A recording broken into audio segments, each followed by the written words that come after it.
What is up, RotoGrinders? Dean here, Dean78904. If you want to get all technical, 14-game big boy slate. Not a ton of time for pleasantries. We're going to work them in there for sure. We have Tim, Tasteful Tides, single game specialist, or single game. Yeah, I don't. A single game is a showdown slate specialist. I'm not a showdown specialist. No, I'm just adding it to your resume. I'm slowly building to the more impressive stuff. All right. So go ahead, Dean. Go ahead. I'm sorry. You probably don't play showdown at all, do you? I just goofed that I'm trying to cover. I sometimes do in football because that's football showdown's awesome. Other than that, I'm all set. I mean, it's awesome and it's not, because it's just like, when do you even look at currently winning? Because you could have the nuts and with 3 minutes to go in the game and all of a sudden like lose money. Not like fall and tumble. I mean, actually, your net profit is negative. But and I think Chop does shows for Showdown, if I'm not mistaken. Kind of bring everybody else in. He might actually be the single game specialist when it comes to football. I know he was talking about it for basketball as well. Chop, it's too early. 80 days or so until kickoff for the NFL? But I imagine you'll be doing that once again this season for Showdown? I don't know, Dean. You can't never predict life. You never know where you're going to be at that time. Okay, that was vague. Yeah, I mean, you asked the question, brother. Don't be scared of the answer. If you're scared of the answer, just don't ask the question. No, fair enough. Yeah. Do you know what? Can you tell me if you're going to be writing, like, if you're going to be on Sirius in a week, or is that the same vague answer? Well, on the schedule, I am scheduled to appear in 8 days on Sirius XM with Eric Beimforth. So yeah. You know what, Dean? What's good about that particular show that day is that luckily we're going to be 2 days removed from the NBA draft. So at least we'll have like a segment there to cover, and it'll have something to talk about there. Yeah, I was just talking to Justin Carlucci, the Luch. I'm on with him this weekend, and we were talking about, like, hey, what should we talk about? Because we're on Sunday night, and it's kind of tricky as far as what we specialize in, obviously DFS. And there's not a lot of DFS going on Sunday, 5 to 7 o'clock. And but neither one of us know anything about the upcoming draft. Maybe we'll bring somebody on, who knows? But I don't watch any college basketball. I think the Luch might watch like the Final Four or something like that. But that is just not my lane. But I'm sure it's an interesting conversation, if nothing else. I know about Wembanyama and like nobody else. There's somebody else that I think that was in the G League that might be good, but I don't know that person's name. And it's, again, as somebody who talks sports for a living and is in this space, you think I would, but I kind of know what I know, and I know what I don't know, and I definitely don't know about the upcoming prospects. Is it a good draft, Chop? Have you looked at it again? It's a really good draft. Really good draft. Yeah, for sure. Your Rockets are drafting when? 4. And is it deep enough where 4 can be legit, like a legit guy? Well, there's after number 1 this year, there's a huge drop off. So, number 1's in a category all by himself. But number 2 and number 3 are in any other draft would be really, really, they'd be number 1 and number 2, and they'd be very solid.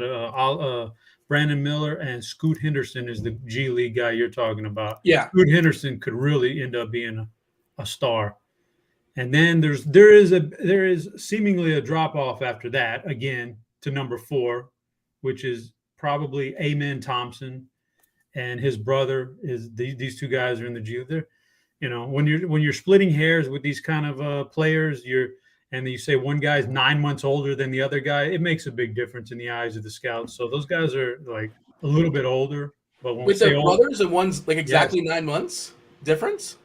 No, they're like twins, and wait, you either are twins or you're not. What do you mean you're like twins? Oh, they're twins. Oh, they are twins. Okay. I believe they're twins. I don't know, but I think they're twins. As far as age, I'm talking about like they're like maybe several months older than some of the other guys, and that's why they scouts deduct from that. But it's a pretty deep draft, and you know how it goes. Like anybody in the top 7 could end up, being a star player. We don't know who's that.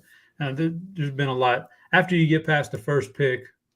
It could be a star anywhere. But Dean, at the same time, I've also heard my Rockets maybe dangling that pick out there along with their other first-round pick and trying to acquire a more proven guy to bring back right now to try to win some games. What are the names? Like, I know Beal supposedly might be out, but I don't know if that's – do you want to give up that more pick for Beal? Probably not. I think I do. I think I would. Yeah. Okay. But I mean, I've heard the name Zion, putting a package together for Zion, and and then there's the free agent guys. Van Vliet opted out, so he's in the mix, and obviously they keep talking about Harden. I don't know if that's the way they really want to go, just because of player development. I don't know if Harden's the guy you want there, but yeah, I've heard some names, man. I've heard some. They're willing to deal that pick if the right thing comes along. Yeah, there's been those Harden rumors. There's also a rumor that Harden basically got Doc Rivers fired as well in Philadelphia, and maybe he's using Houston as leverage. Who knows? We'll see. Stay tuned. It's always interesting in the offseason for basketball. See where Lillard goes if he stays. Obviously, rumors to Miami. Lots of speculation. Tim, do you care much for the college basketball, or just do you watch the draft? Any speculation? Anything you want to chime in? By all means, go for it. I've got really nothing. Yeah, I don't really follow any of this stuff. I just wait for NBA season to start so we can start playing DFS. I don't really follow like off season of sports. Maybe I should do that a little bit more, but I really just love playing DFS, and I wait for the contest to start. That's all I do. It doesn't matter, right? Like you'll have the information when you need the information, right? And it doesn't really matter to follow it 80 days out or 100 days out, whatever it is. Yeah. It's interesting, I suppose, but Dean, yes. Can I chime in and just put a little finishing touch on it? Yes, Amen and Asier. Asier is his brother. They're Thompson. Amen and Asier Thompson. They are identical twins, Dean. That's crazy, right? To be at this level and both are going to be in the lottery. Like both are going to be taken maybe in the top 7. To be that good and to be identical twins, that's a bizarre thing right there. Well, we got the Martin twins, right? Caleb Martin and but those guys are NBA players for sure. That's a pretty big accomplishment. But you're identical twins, and you are about to be drafted, maybe both in the top 6 or 7. Man, that's pretty rowdy. Yeah, Caleb and Cody. I don't know why I was something about that one. And there's a ton of brothers just in the league too. The Antetokounmpos, the Morris twins were once upon a thing. On that one, Dean. Well, there's a reason why probably a couple of the Antetokounmpos are in the league. Yeah, at least one of them. But you know what? Hey, it's worth it. If Giannis is like, hey, I will sign here long term, just make sure my brother sticks around. Sure, whatever. The 12th man doesn't matter. So sure, it's a pretty good package deal as far as I'm concerned. But 14 game slate, 14 game. The Lopez brothers, there you go. There's 3 holidays. Yeah, there's 3 holiday brothers as well. I feel like we're like an all-time high when it comes to the brothers right now in the NBA. All right, we have a 14 game MLB DFS slate. As Tim says, Tasteful Tides, daily fantasy sports. You care about today and today only. Today, baseball, 14 gamer, an insane amount of like quality pitching, really, really good pitching on the mound. An Atlanta team that has a 6.5 total against Denison Lamet. Which is just a monster total in comparison to everybody else. We have a really cheap SB2 on DK to consider, which I think is one of the more interesting decision points on this slate. Pitcher for Seattle, Brian Wu, is just super, super cheap at 6.5K on DK. Is that the DK price? That's the Fanduel price. I think he's even cheaper. He's like 5K or so over there. But Tim, give me the screenshot. It feels like there's a ton of options, and as far as offense beyond Atlanta, then it's like there's like 6 teams you can argue is the second best team. Or if you think Atlanta's not number 1, that's fine as well too. Certainly, team total says otherwise. We'll have that conversation. Tim, so many good arms. You can poke holes in lots of them too. Like some of them been scuffling of late. They're all kind of sort of somewhat expensive. And there's one, I think it's the clear-cut obvious one, which is weird. If I told you that at the start of the season, like this guy's the best option. Of course, matchup matters too, and we'll dig in. But what do you have, Tim? Give me your overview as we look at this 14-game slate. Yeah, this pitching slate is like incredible. It's incredibly strong. Joe Ryan is the person that you're referring to as the clear and obvious choice. He's going to be the highest owned. He's going to be your cash game SB1. I think that's pretty cut and dry. 27% K rate, under 5% walk rate, going against this Tigers team that's just, if you look at plate IQ, it's just like a sea of red. They strike out at a high rate. They have an incredibly low ISO. He's the clear-cut top option. But that doesn't necessarily mean that like you have to play him, because we have a plethora of other great arms. So I think in a vacuum, Kevin Gausman is the best, most talented pitcher on the slate. But he also gets a far inferior matchup going up against the Rangers. Kevin Gausman's got a 33% K rate and a 6% walk rate, and he's been dominant all year long. His last outing was rather poor, but I think he had a pretty high BABIP, and of course, there's always variance in baseball. Obviously, I'm gonna side with Ryan in more optimal settings, cash game settings, but I think Gausman is an incredible play for large field. Then you got, two other guys. I think as we go a little bit lower in salary, Darvish, who's really popping in projections. I think he's only $8,100 on DraftKings. That's extremely, extremely cheap. He is going up against the Rays, who, they can be a little bit scary, right? But I mean, Darvish is a very, very, very talented pitcher. So it kind of depends on what you want to do with your bats, because we got tons of bats to pay it for too. Shane McClanahan, I mean, again, just an amazing pitcher going up against the Padres, though. I mean, a tough matchup, but I mean, this is a great, great slate. If you're building 150 teams, it's a tough slate for someone like me who's only making one team. It's a tough night for cash games, even. I mean, it's a tough night, even for like a 3-max player, because really, I can make a case for probably 5 or 6 pitchers, and then we haven't even gotten to the bats yet.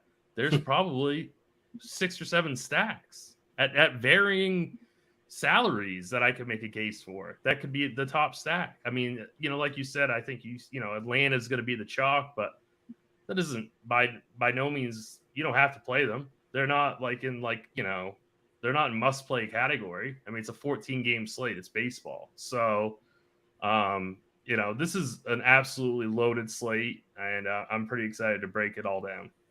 Have you figured out? Have you locked in who your cash game pairing is on DK? Like you said Joe Ryan's number 1, and I assume that's number 1. And somewhat of a decision point if you want to save some salary and get a couple extra bats, you can get Brian Wu. We could talk about in a second at 5.4 on DK.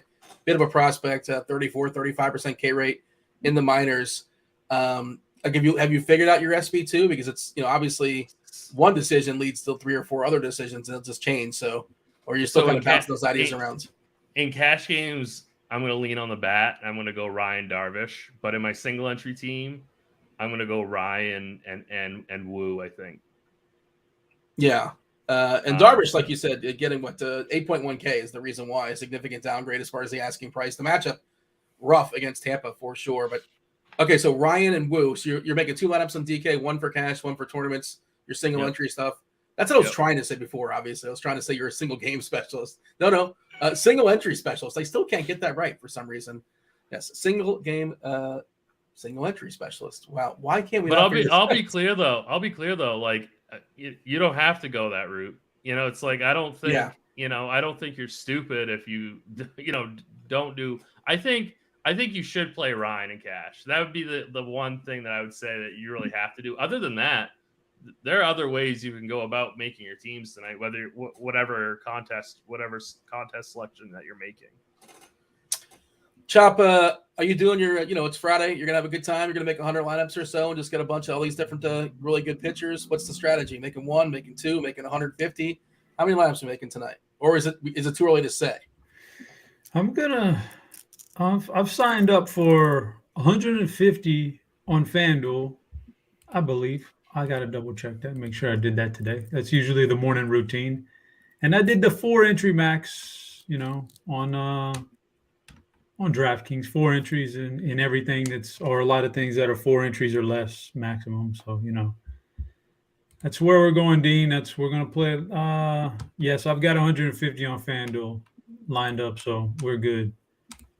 That's where I'm at, Dean. How about yourself? So on FanDuel, for me, I have 3 or 4 entries on FanDuel, and I have 2 main ones on DK, and then I just screw around and have 5 or 6 others just for funsies.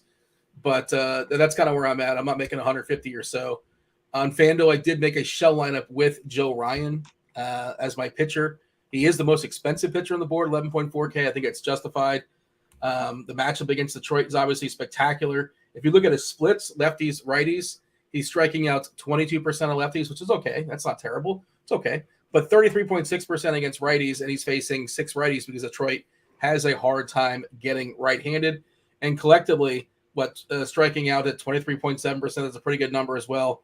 The mouthwash is back. Jonathan Scope, I feel like we haven't seen him for a bit. He just doesn't get nearly as many starts as he used to, justifiably so. No reason for Detroit to roll him out these days. But a lot of good K matchups here in the Detroit lineup for Joe Ryan. Feels like the best pitcher amongst a lot of good pitchers. You're playing on FanDuel specifically. Ownership-wise, it's interesting because Ryan's got 19%. That's the biggest number chop. And then it's just pretty well distributed. Darvish getting 12% on FanDuel. He's not the discount he is on DK, but he certainly has a discount on FanDuel at 9.3. Gausman is getting 10%. Woo's getting 7%. McClanahan 5%. France is getting 5%, which personally I don't understand that at 9K. Kopech, who's been one of the best pitchers in the world the last month or so, he's been spectacular. Certainly a roller coaster. Up to 9.8 on FanDuel, getting 5%. Sandy Alcantara has just been really disappointing this season, like massively disappointing this season. Is getting 5% ownership. He's getting a bit of a discount, but this is a guy who I think he won the Cy Young, or he should have won the Cy Young. He was spectacular last season, and it's just not been there this year. Zach Gallen is here throwing baseballs. Is it going to happen? Like, it's happening. Are people going to even roster him? 2% for Zach Gallen, who more so the start of the season was spectacular. He was probably one of the leaders in the clubhouse when it comes to the Cy Young. He's throwing baseballs tonight and just going to be completely ignored. 3% for Zach Gallen. How are we holding in here, Chop? Are we picking like 3 or 4 guys and that's that? You spread it out as far as pitchers? What's the strategy? I would say that on FanDuel, 150 entries, I'd probably be limited to 6 or 7 of these guys. I'll whittle it down. And on DraftKings, honestly, Dean, on DraftKings, sometimes I work it backwards. I start filling in hitters and see what I like. Then when I get near the end of it, I go back and see, okay, what pitchers actually fit in here? What combination can I get? Just because that's all GPPs and zero cash, so I want to be a little different anyway. But I like Joe Ryan, like we've talked about so far. I think he's the cream of the crop, not necessarily talent-wise or anything, but the matchup just exceeds everybody else. I mean, Gausman's a better pitcher in general, but Texas, my God, that's a tough lineup these days. So I don't really want to pick on that. And McClanahan, probably the best pure arm talent out of all these guys, maybe in the whole damn league. Pretty close to it. He's spectacular. But at San Diego, not easy. Not as hard as we might have thought it was coming into the year, but not easy because Tatis is starting to pick it up more now, and he's starting to get back into the groove. So it's not an easy matchup. That's why Joe Ryan, even though he's been very pedestrian lately, is still my number 1 guy. But with those tough matchups means that I'm going to venture down into, some other ranges here, lower range for some of my options on tournaments on FanDuel and DraftKings. I'll be in that mid-range and lower range. You guys already talked about one of them, the Nature Boy, Brian Wu. Rick Flair's favorite player. Yeah, got to get him in there. That's a really great salary on DraftKings, and there's some things there. The White Sox can struggle against right-handers if the right-handers have a decent slider, and this guy has a decent slider. He just needs to up his usage tonight. I think there's room for him to have some success. Now, you just hit on JP France. You didn't see, a path to him at 9K. I guess that's FanDuel. Yeah, come on. It's like 9.5 for France. Okay. Get out of town. Maybe on FanDuel, maybe not. On DraftKings, he'll be one of my guys I use, I think. 7K. And I like the fact that the lineup does not have Ellie De La Cruz in it today. I think it's a nice, Well, it's good and bad, right, Chop? Because he'll strike out a ton. He'll offer you strikeouts. I think it's more good than bad for me. That guy can be explosive, and I prefer to have if I'm have a pitcher, I prefer my pitcher not have him in that lineup. So I can get behind that a little bit. This guy's got some. France has some pretty decent stuff, and I'm not trying to compare the sample size. Obviously, there's one has a career, one's only been up for half a year here. But when I compare like JP France side by side with Yu Darvish. Yeah. there's not a lot of difference there as far as results. And I don't want to be results oriented, but like I think I can get a similar game out of France. And Darvish has that matchup. I kind of might lean towards France in a vacuum tonight. So, and a guy that I don't really necessarily play very much, but everything else, the way it's shaping out tonight, everything being so matchup oriented with tough matchups, I got to attack an easier matchup. I'll throw a dart on Taijuan Walker for Philly against Oakland, even though Oakland's gangbusters lately. I think there's something there. And the last guy I would mention in my initial summary, Dean, is I didn't want to play him, but just looking at the lineups and everything is out there, Andrew Abbott, I think could be in play. He's been pretty decent so far in his couple of starts, and Houston's just struggling right now, man, without Jordan. This is just not a good lineup. So with that being said, I'll mention a couple Houston hitters later that may have a chance here, but Andrew Abbott's been pretty good. I can go him in the mid-range. So I'm all about Ryan high end, and then I'm taking a break from the other high end guys, and I'm dipping down to the mid-range quite a bit there, and I'll even go low range with Nature Boy. I'll just add this on Abbott, by the way. Like you said, super small sample. What we have is 11 2/3, 0 ERA, but like the hard hits really high at 50%. The K is not spectacular at 21%. The walks almost 15%. Again, these are super small samples, but the walks is a problem. And the fly ball rate at 46%, BABIP at 200. It all adds up to a 551 Sierra. Again, it's all small sample stuff, but he's been lucky. Is a quick way of saying that. Like he's probably should have his ERA should be above 0. Obviously, his left on base percentage is 100 because he's yet to give up a run. We've yet to talk to chat, have we? Right? Let's say hello to chat. Hit that like button. Do subscribe. Do turn on those notifications. Do all those things. Stick around for crunch time. Crunch time in about 50 minutes or so. So we're here for a while. You have Dave Potts. Cheeseisgood. He's going to be on crunch time as well as DerekCarty of the Bat. Chief Mineralogist Kevin Roth will be running the show. Last we saw, potentially a little bit dicey for the Mets. It still is yellow-orange. Orange is one of the scarier colors, but it is not the dominant color. I'll go ahead and drop this in the chat for the people. Ross weather forecast. Some other names that were thrown out there. Let's see. Kirkwood likes Kopech and Wu. I don't think we got a Kopech take from Tim. I'm curious. Is it real what he's doing right now, Kopech? I know, Dave, I was reading his musings earlier today, and he was talking about, well, you basically have to decide, like, this, what we've seen him lately, is this, is it fluky or is this legit? And Dave's like, I think I'm just going to assume it's legit. If it's legit, he's been spectacular, and he's still, there's plenty of meat in that bone. He's not crazy expensive. He's in that bunch. Matchup against Seattle is not terribly scary. I like that ballpark as well too. So Kopech is pretty interesting. He's in my bucket of pitchers I'm picking from. Where do you have him, Tim? If you're only making one lineup, maybe not, but single entry is interesting, I think. Yes. So my take on Kopech is going to be based on ownership, and he is projected at like 8%, which I think is completely fine. Like I was a little bit worried that he was going to get steamed up. If that's really going to be his ownership, then I have no issue with that. Even if you're playing a single entry and you want to take a shot, I think that's okay. I'm a little skeptical, I guess, of that ownership, but that's just me talking, right? So I'm okay with it if he's going to be that low owned. The other person I'd mentioned that not to cut you off, but when would you not be okay? If he was 20%, would you not play? Yeah, honestly, honestly, I thought he was going to be like 15 to 20. So did I.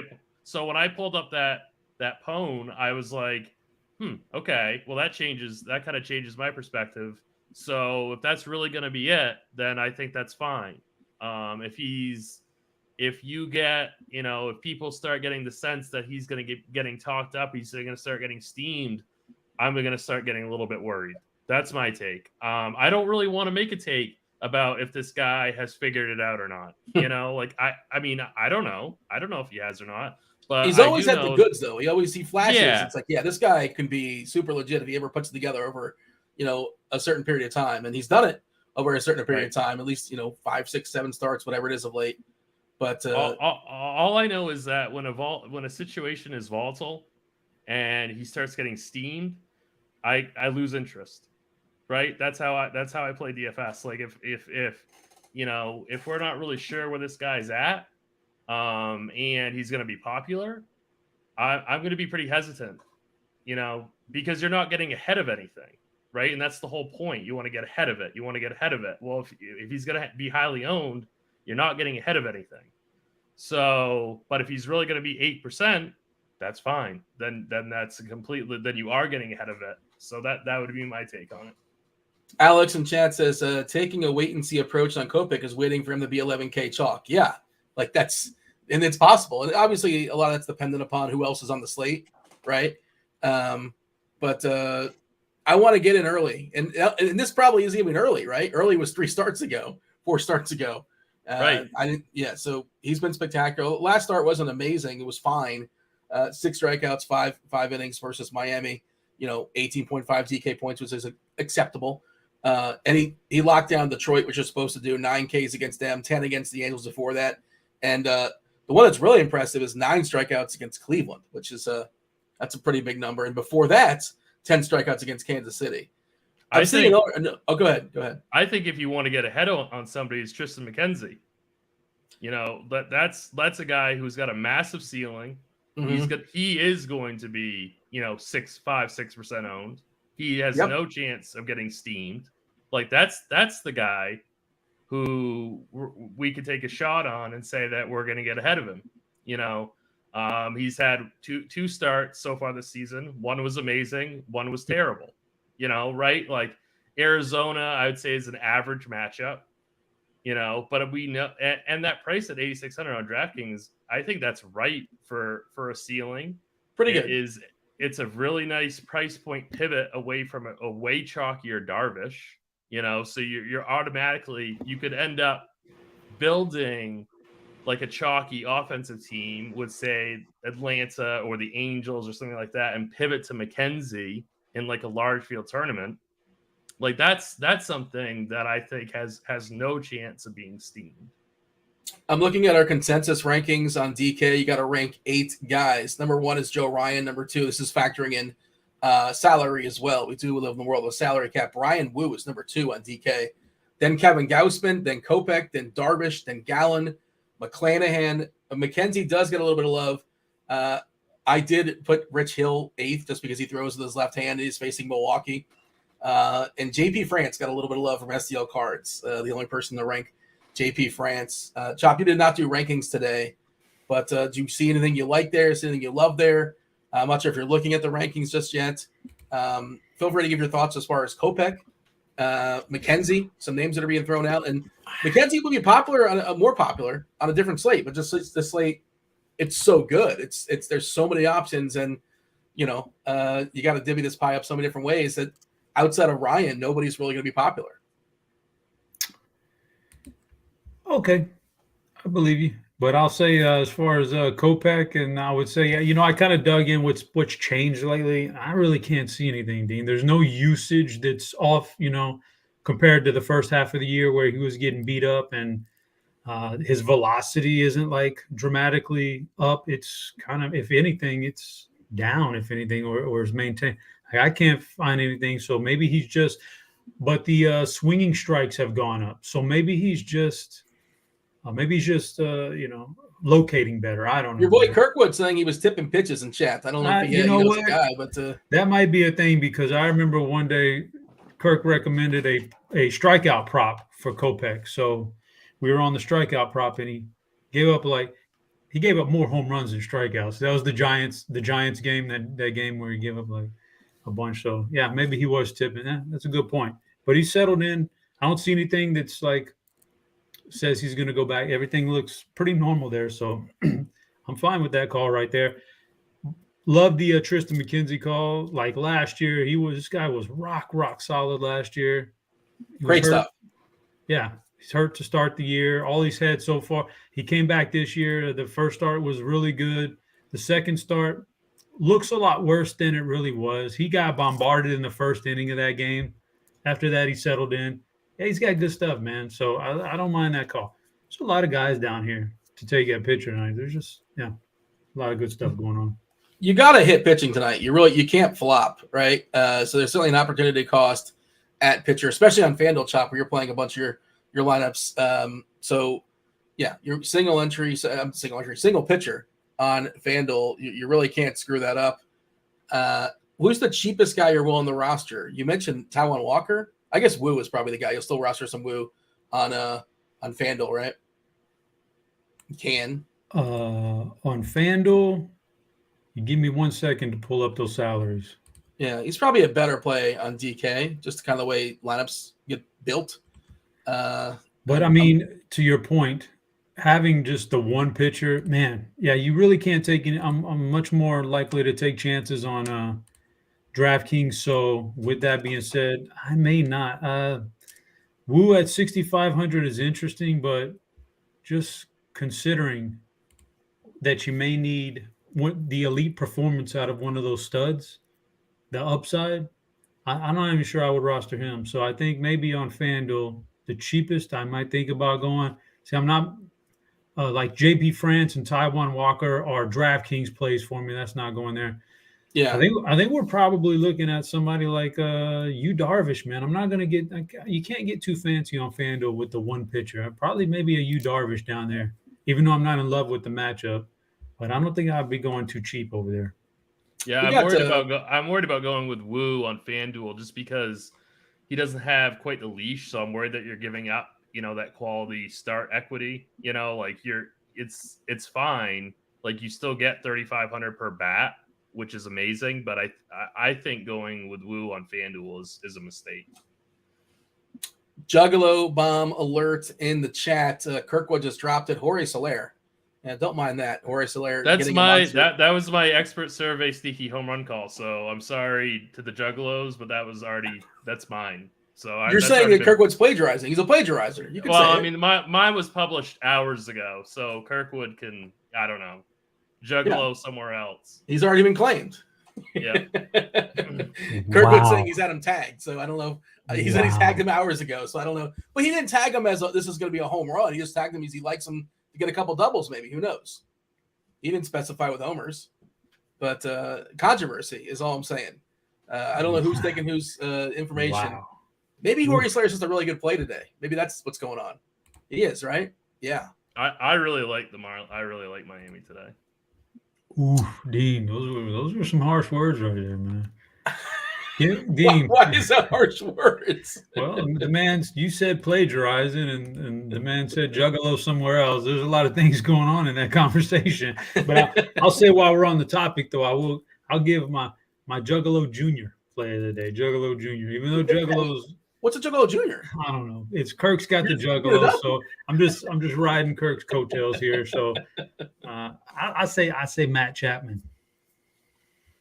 Now, is that a selection or a suggestion, or is that a guarantee? It's a Juggalo Junior.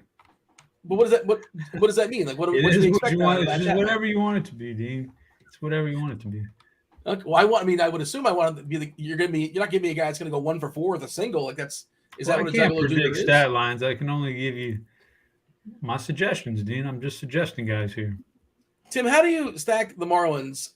Is it a full stack? We're talking a 3-man. I know Sanchez is a really good price.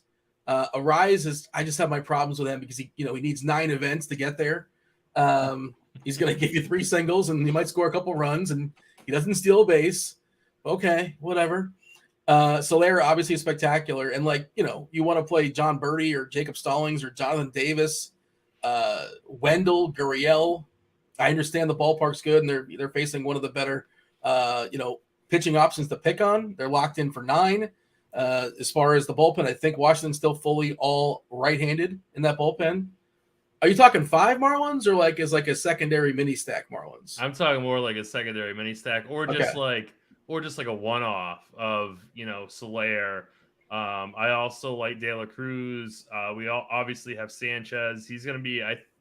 It's not showing this way, but I think in higher dollar single entries, he's going to be pretty popular. He's definitely going to be a cash game option on both sites. I think he's a fantastic play. But I agree with you, Dean. I wouldn't say 5-man, but I think if you need some value as like a 3-man or just like a fill-in pieces here and there, I really like the spot today against Trevor Williams. You know what's making me go broke every 5 days is I'm stacking against Julio Teheran, and it's not working. And I'm going to do it again today. I'm going to do it again with a team I don't even like, but I really just dislike Julio Teheran as far as I don't respect his pitching ability. No Pirates lineup just yet. We should be getting that soon, 2.5 hours until the first pitch. No Pirates, no Cleveland, no Arizona, no Philly. Tampa, San Diego, Giants, and Dodgers we're still waiting on. The Teheran thing. Have you been doing that too, Tim, or is that just me? Have you been stacking against Teheran? Oh yeah. Disasters. Yeah. It's horrible. I don't really understand it. I can't explain it. I think I'm gonna give up today. Just because of the size of the slate. Like I don't feel like they're really, obviously if I'm doing like chop and making 100 teams or whatever, sure. I'm definitely yes, but in terms of single entry, nah. I think I'm just gonna pass and let the Pirates go for 100. I'll just thank you. I can have it myself. Yeah, you can have it yourself. Like Jack Zawinski, I think is going to be pretty popular. I think Brian Reynolds is going to get some ownership. And that's fine. That's fine. Like I'm not telling people they can't do that. I'm just saying what I'm personally going to do. I'm probably not going to be, stacking the Pirates. But they're obviously fine. And Teheran, he's terrible, and he gets away with it with all luck, and eventually he's going to get lit up. Yeah, just think of the Pinkman gif from Breaking Bad. He can't just keep getting away with it, and he has been getting away with it every single start. Maybe he gets away with it again today. We'll see. And the Pirates, not exactly the most deep lineup either, but I'm going to play some Pirates against them. We're not talking stacks just yet, but I just kind of like saw it pop up, and I was thinking about, I want to see what the Pirates lineup looks like. I do see Don Yeezy in chat. Shout out to Don Yeezy. He won. Bobby Gomes gave away a couple of those $777 tickets. I believe it was to the DK contest today. Chop, do you have any sort of a suggestion, any sort of advice? I'm fairly certain this is one of those contests where it's 33% up top. It's 300. Yeah, I hate it too. 300K is the prize pool. I think it's 100K for first. So you're probably not supposed to stack Atlanta in that. Like, just you're probably not supposed to do that. 303,000 is the total prize pool. 100K to first. How would you attack that, Chop? I guess you're not playing that one, but if you were, like, you're shooting for first, right? And that's where a third of the pot is sitting. You're not shooting to mid cash. What would be the attack here? 434 people as far as that potential entries. Okay, what I would do, Dean, is this is just me, and I'm not trying to don't let this influence you. Do what you got to do, but I think with that few people, only 434, and then you got to assume that if they're in that contest, they're probably pretty sharp. And most people aren't giving away big money, for no reason. So I would probably not necessarily worry about ownership. And if I saw, and I probably wouldn't full on stack, like I wouldn't do a 4 or 5 man stack unless it's something like really popped to me. Like you don't have to do it in a contest like that. And you let other people do that. And you just stick with, like we were just talking about Marlins. Now, that's just an example. We were just talking about Marlins and stacking 5 man. Like I might go in that and I might say, you know what?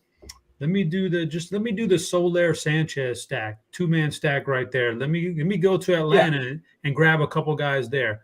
Teheran, okay, let me get the Sawinski and another guy that stood out. I might just go some 2 man stacks, 3 man at the most. I probably wouldn't do 4 or 5. I don't think you have to go overboard. I don't think you have to remember, you don't have to treat, just because the big money at top, you don't have to treat it like you're playing against 100,000 other people in the $15 contest. You're only 400 people you're competing against, basically. And, keep it simple, man. Don't worry about all that other stuff. Tim, I'm curious. So you don't talk about this enough as far as the contest you jump into, and like the 777, it's $770 the jump in there, 100K to first, 303 as far as total prize pool, 33% up top, and then there's the 121 where you have a $70,000 prize pool, 10K to first. It's very much a flat payout. 600 people in that one, 434 in the other one. How much would you change your strategy up depending on which contest you're entering? Because I think that's kind of things that we talk in a broad sense about some things, and there's a different way to attack a contest that like the relay has 17,000 people in it, and how you build lineups for that should be different than how you build lineups for this the single entry, 10,000 up top at a 70K prize pool, 600 people in it. Well, what's the difference as far as how you approach those? I mean, we know it, right? But we don't touch on it enough, and I think it's worth mentioning. The higher the amount of people and the higher amount of max entries that are in a contest, the more you need to correlate, the more that you need to stack. So, if it's a shorter field, single entry, then I think that you don't have to be as strict about stacking. But I think you call, the relay throw, the $15 or whatever. I'm going to make sure that I've got a lot of 4-3-1s, 5-3s, 4-4s in a tournament like that. Whereas I'm not going to be as adamant about that in the 121 or even the 777.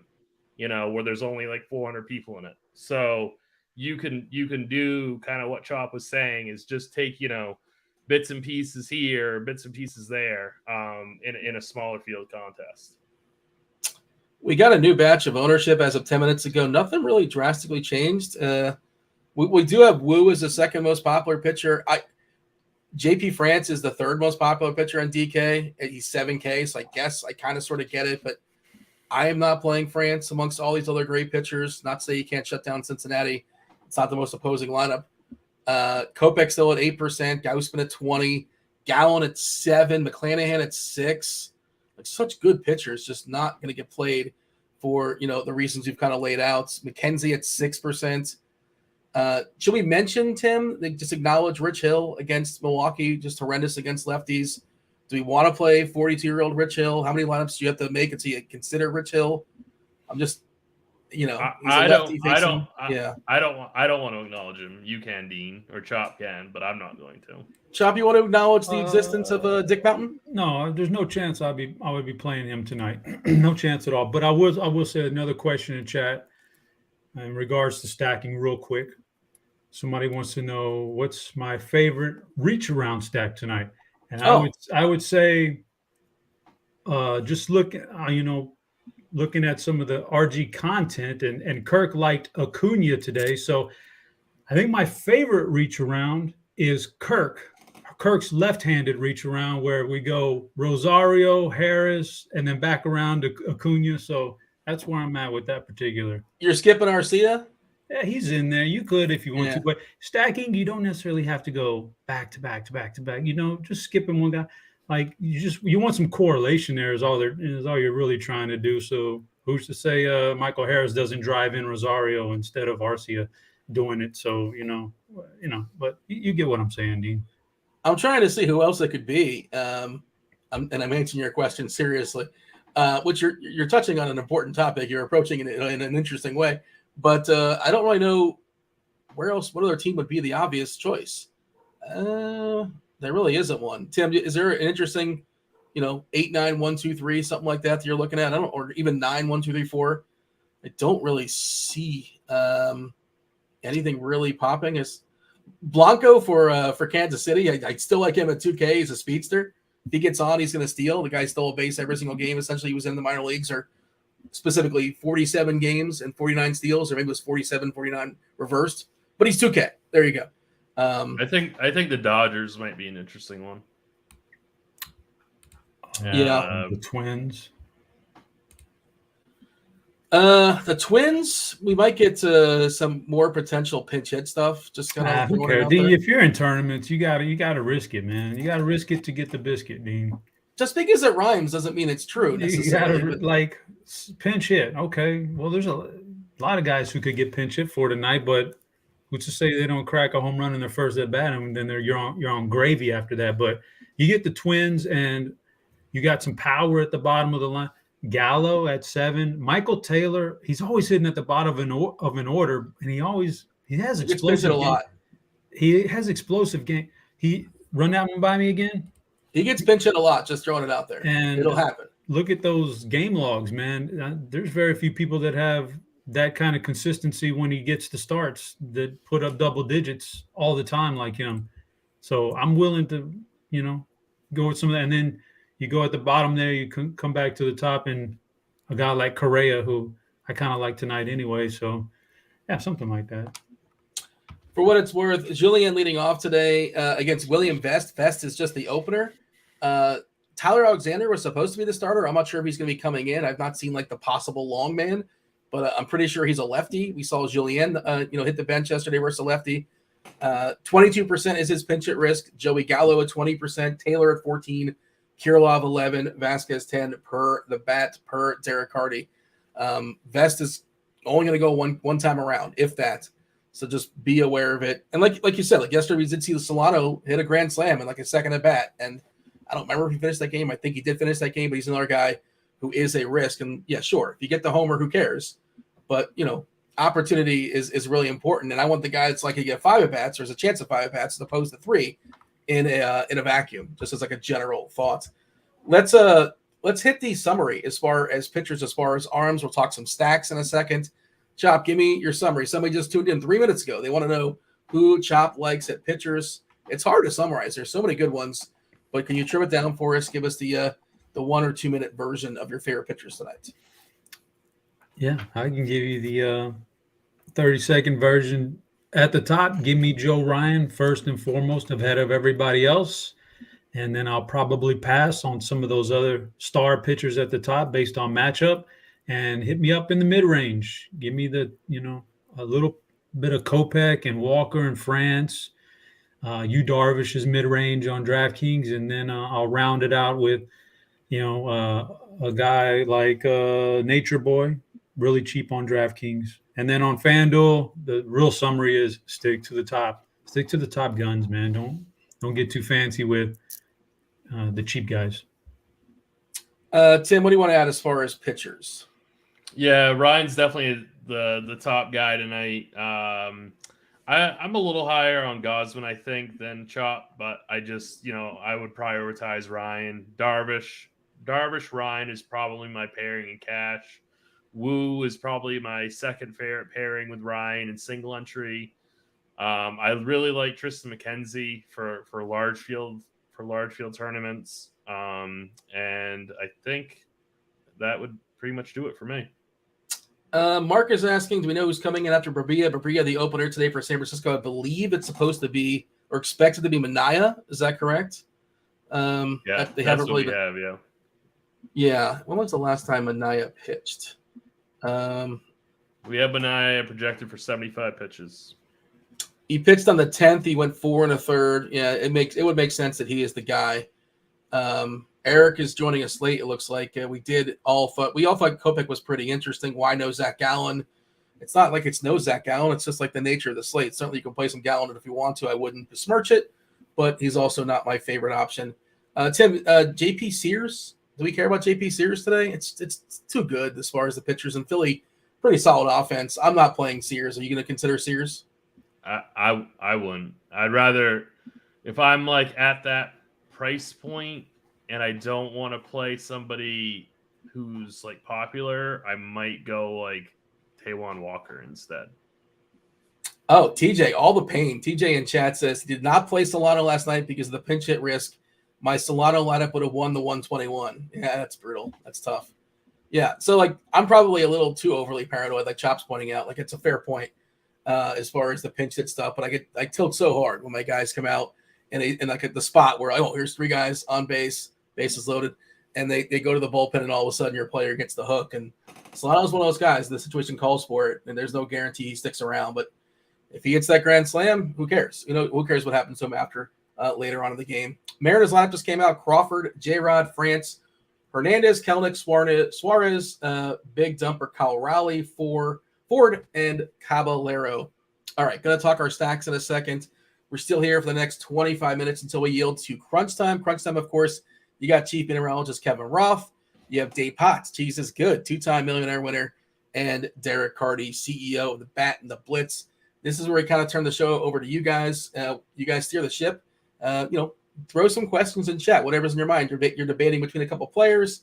Let us know as far as the information. Is it FanDuel? Is it DraftKings? Is it cash games? 50-50s, basically the same. Single entry contest, large field contest. You're playing that 777. Let us know what you are debating. Don Yeezy, if you have any questions about the 777, Chop's happy to answer them. You can blame him when you don't win that tournament. He'll happily answer your questions. We do want to mention, before we talk about stacks, mention our friends over there at Stat Hero. Stat Hero, a unique fantasy sports platform that you already know and love. It allows you to compete against the house. You're competing against the house. You're not competing against Chopper. You're not competing against Tim. It's the Searing 20 contest for MLB Pick'em that is still going on. It's a free-to-play contest. Win to start your streak. Keep your streak alive by playing each and every day. Build your streak and win prizes with consecutive wins, including swag, RG premium, and cash prizes. That's $20,000 first prize for the Searing 20. We have a nice, sweet deposit bonus for y'all as well. Use the promo code GRINDERS. That's GRINDERS, GRINDERS. 50% deposit bonus up to $250. Jump into the action today at Stat Hero. Again, that promo code is GRINDERS. Tim, stacks today. We've kind of hinted at it a couple times as we talk about pitchers. Look at our consensus rankings. We have Atlanta number 1, no surprise. Then Toronto. It gets kind of murky for the record. Atlanta's, like, if we're going to do tiers, Atlanta's clearly number 1. Everybody has Atlanta 1, with the exception of Cards, who has them 2. Atlanta, Toronto, the Angels, Houston, the Dodgers, Pittsburgh. A little love from Pittsburgh for me. Miami, little love from Kirkwood. Kirk Dees likes those Marlins. He got them 5th. And the Yankees. One person ranked the Yankees. How do we feel about those rankings? Anything too high? Anything too low? Anything we got to kick off the board altogether? Anything we should add to the board? Atlanta, Toronto, Angels, Houston, Dodgers, Pittsburgh, Miami, Yankees. Did nobody rank the Angels? Yes, they were 3rd. Atlanta, Third, Toronto, okay. Angels 3rd. Okay, all right. I kept. All right, yeah. So Atlanta's definitely the top option, but I was looking at projected ownership, and 5 out of the top 10 highest owned players are from Atlanta, and this is like it's a massive slate. So I mean, that's a ton of ownership on a really, really big slate like this. I'm certainly not saying you can't play them. They are clearly the top option. They have a team total over 6, going up against Lamet, who is just who really is a gas can. Yeah, like, I have no issue at all with Atlanta being the top stack tonight. It's all going to be about ownership. It's all going to be about your own risk tolerance. They're going to be, they're going to be really high owned, and it's the fail rate in baseball is just so high. So when I see condensed ownership on such a large slate, I get pretty hesitant. Even for somebody like me who, I play pretty chalky. So I get a little bit nervous. I really liked Toronto. I've already mentioned Miami as kind of salary saving options. I really like the Angels quite a bit. I know Shohei Ohtani is going to get steamed up pretty hard, but I think that's, I think he's a great play. I don't know how high owned that stack is going to be. But I think that the Angels are probably my favorite pivot if I don't want to play Atlanta. Yeah, I just saw a question in chat. Favorite a pivot away from the Braves on FanDuel. Big Hurt was asking. I'll ask the same question to Chop. If you're going to pivot away from Atlanta, who is your favorite pivot team? And also your thoughts as far as those stacks we kind of ran off. Are you basically in agreement with their consensus rankings? Is there something you think is too high, something too low? By the way, we do have the fire emoji, which we don't get very often. And a little bit later in the season, we got a fire emoji, the Kevin Roth fire emoji on the Weather Edge for the game. And I guess Tim might even know this. He's talking about the Angels in Kansas City. So there you go. That's worth noting, I would say. What's the dew point? Where's Kurt? It's 59. I don't know what that means, but it is 59. I guess we'll never know. Do you play Mickey Moniak if you're stacking the Angels, leading off Mickey Moniak, Ohtani, Trout, Drury? I mean, I think if we're stacking them, then yeah, you can. I think they got a catcher batting 5th. He's not great, but he's batting 5th. He's fine, and he's pretty cheap. So if you want to make your stack that way, Jared Walsh is still not done anything right since coming back with his what do you have, migraines? I keep forgetting he's even back, Dean. Yeah. He's there, but I mean, once upon a time, Walsh, I feel like, didn't he have 30 homers at one point in his career? I feel like that happened not too long ago. Who knows? But who knows, Dean? Who knows? Come on, Dean. Well, we can Google these things. I mean, yeah, he's batting 119. He's got 0 homers. Yeah. Here's the thing about the Angels, Dean. Yeah.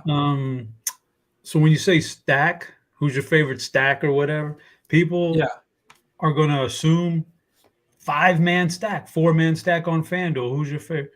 But your favorite stack could be a 2-man stack. It could be Shohei and Trout as your favorites. Like, that's a stack. And I think that works because when I look at the rest of the Angels, like, although I do like those two guys stacked back to back, and maybe you can convince me of another guy, it is a little bit of a weaker lineup today. There's no Taylor Ward. There's no Anthony Rendon. Not that those guys are gangbusters, but they're typical starters, and I kind of trust them. Like, Moniak's been – he's been really good for the Angels, and really good is relative to what he was with the Phillies, which was a total bust. So you come over to the Angels, you crack a couple of home runs, all of a sudden everything looks up for you. But really, he's still not that good. And that's your leadoff guy. So he's like Gary Sanchez, like, basically – sort of. Gary's actually producing a lot. Moniak, not so much, but it looks good compared to what Philly saw, right? But you get my point. So I like the 2-man stack for the Angels. I like that 2-man stack for Miami. So those are some of my favorite stacks. They'd be in my top 5, but not necessarily going out for 4 or 5 deep on that stack. 4 or 5 players stacks, Atlanta jumps out to me, but of course chalk. I would have, if I did the rankings today, I don't see you guys ranked Minnesota. Nobody ranked Minnesota. I would probably throw Minnesota in there. I'd probably throw Minnesota in there, man, for a 4 or 5-man stack. You know what I'm saying? Yeah. They were like my 6-7. I was kind of right there. I was debating. They were in the pool. They were in the conversation. I think you guys got Toronto about where I would have my, I like stacking a good offense like this against Perez. I'm fine with that, even though he's comes out and delivers some good games most of the time. I think stack that. The Dodgers are about in line with where I would have put them. I would probably rank, that's probably 5 of them for me, but at my outskirts, I would probably throw something like St. Louis in there, as a decent little stack. They have an explosive offense sometimes, and the Mets kind of just a dumpster fire right now with pitching. So maybe I put the Cardinals in there, but that's where I go. I think compared to the rankings you listed off and the rankings behind the expert CVR, I would probably the one I would feel I would have higher is Minnesota. Yeah, I think that's a good call. For what it's worth, probably Ross still has St. Louis at the Mets at yellow-orange. I will drop that in chat. He'll come on in 15, 20 minutes or so and give you some more. Is the producer Steve not happy about you trashing his Mets? But he does it himself anyway. Those are the two biggest, most disappointing franchises in baseball facing each other, right? Somebody's got to win. St. Louis and the Mets. I think those are the two biggest disappointments. Is that fair to say, Tim? I think it is. The Mets and who? St. Louis. Yeah, I would say those were two teams I saw consistently in a lot of people's World Series predictions. So, I'm curious what the Dodgers are going to do as far as their lineup, because are they going to roll out is like Jason Hayward and Outman, those guys? Are they going to start against Berbia, knowing that Manaea is most likely coming in, the left-hander? I'm curious about what they're going to do there, but maybe they'll backload their lefties. I'm not sure what they're going to. They have plenty of lefties. Peralta as well. Freeman, I would assume, is just going to start, and that's that, because he's Freddie Freeman. Like, who cares? Lefty, righty, he'll smash anybody. But curious what they're going to do. We're not getting that lineup for a while. We haven't got many of the late ones. Do we have Pittsburgh? We have no Pittsburgh still, right? I don't think so. All right. Still 2 hours. We'll figure it out. I don't know if they're waiting on somebody or Royals did get rid of Michael Massey. He was scratched. I don't know who jumped in, but it's Prado, Witt, Olivares. It probably was Olivares. Was he batting third? Melendez, Garcia. He was. He was? I think so. That's a watered down lineup. Well, Perez got hit by a pitch, and he's sitting out as well. So, not that Massey's a big hit, but just the absence of Perez is kind of a big deal. Garcia, Duffy, Fermine, Waters, and Blanco. Yeah, it's a bad lineup. It's not a good lineup there for Kansas City. Not that I don't think I'm playing Patrick Sandoval, but that lineup is pretty rough. Did see some questions in chat. I want to scroll up. Dookies wanted to know Dookies? Thoughts as far as Tanner Houck for tournaments, Tim? Are you getting any Tanner Houck? Because you're not getting any. You only make a couple lineups, but Is he somebody worth considering if you're hypothetically making 100 lineups versus the Yankees? I wouldn't. Yeah, I don't think I would either. Chop, you got anything for Houck? Is he in your pool? Probably not, right? If it was a smaller slate, don't get me wrong, he's talented, but not on this slate. I won't have any Tanner Houck on either side. I would be I would just be very, very picky on tonight's slate. I just wouldn't goof around. Let's see. We have a strategy question here. Looks like here from Sam Tim. I'm assuming lineup construction has a part to play in ownership projections. When you decide to fade high-owned plays, how do you do so and not lose too much off the median projection? Well, that's a great Blender question. Blender does like these. That's a really great Blender question. Because he'll find a way to get like 6v6 like swaps and like lose like a half a point as far as projection. And also it's baseball projections, like they're meaningful, right? There's a reason why they're projected what they're projected, but you can't really project this guy's going to homer today. It's like this guy's going to 0.3, 0.3. He's going to have 0.3 home runs today. But whatever. How would you answer that question, or just say to tune into the strategy show with Blender at 11? Yeah, it's a way better question for Blender. But I mean, Dean, you really touched the most important part, is that baseball projections are the most fragile projections out there. So baseball is the only sport where one event can boost somebody's score. 14 points, 1 home run, boom. Like it alters it so much by one event. So I don't really look at it like that for baseball. I might look at something like that for basketball, where projections are much more on cue. But yeah, it's just there are other teams, like if we look at Atlanta today and we look at their projections, like you can run lineups. Like say with the Angels, that you can get pretty close to the same projected score and reduce your aggregate ownership. I mean, there are ways to do it. You just got to run some lineups and line up HU. Chop, question for you. Michael's got a question. Fanduel, other than Ryan, who are your top 3 pitchers on Fanduel? Fanduel, other than Ryan, I would say, let's see, top 3, Ryan 1 on Fanduel. Man, that's tough. I would say number 2, Gaussman, because I don't want to goof around. Number 3, you know what? I'd switch that because of the salaries. I go Ryan McClanahan, then probably Gaussman, but that's close. That's a tough matchup, and the salary's so high on Ryan, Gaussman, and then let's go with, God, that's a crazy salary too. I mean, the Tristan McKenzie salary is 10.5 on FanDuel. That's a lot. It's tough. It's I want to take a stud on FanDuel, but these prices are kind of outrageous, and I don't want to. I go Kopech, man. I'd save a little money and go Kopech. Gaussman's way up there with a tough matchup. Darvish, hate that matchup too. I save a little bit with Kopech over Gaussman, and I think Kopech, by all accounts, back to being pretty decent pitcher, and Seattle's been nothing special. So let's go Ryan McClanahan, Kopech. Since you're looking at that, Chop, someone was asking about Sandy Alcantara on FanDuel. 8.8. Yeah. This is a guy we once upon a time to pay $11K for him on FanDuel. You know what? I might jump him up 3 or 4. That's a great price for him. Like, he's getting a lot of bad rap this year for not being the Cy Young guy that he was last year. He still had plenty of great games this year, good games.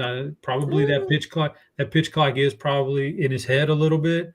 He has surrendered, more runs than he typically gave up. But this price tag and this matchup are good enough that he probably jumps. He probably in the top 5 for me on FanDuel. It's weird. You try to think like if he's been lucky or unlucky, and like he's been lucky in homering the fly ball at 8.8%. The BABIP at 271 is also lucky, but the guys that get on left on base is just 60.7%. So he's been unlucky in that department.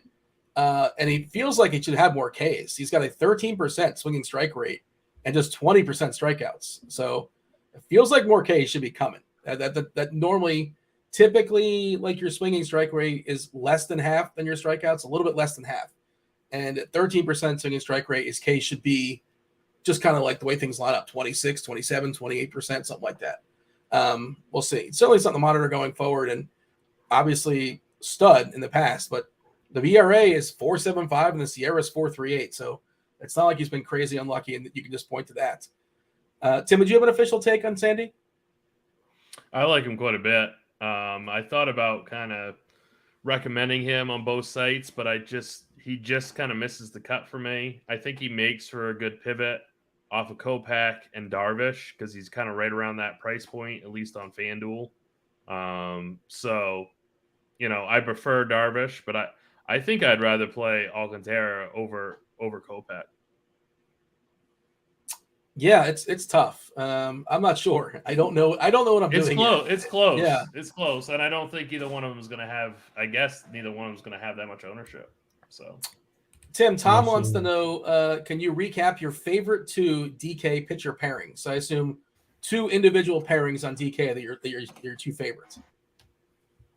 Yeah, so Ryan and Darvish, and then Ryan and Wu, Gausman and Wu would be right up there also, and then Gausman, Darvish. That would be like the 4 pitchers that I would be rotating.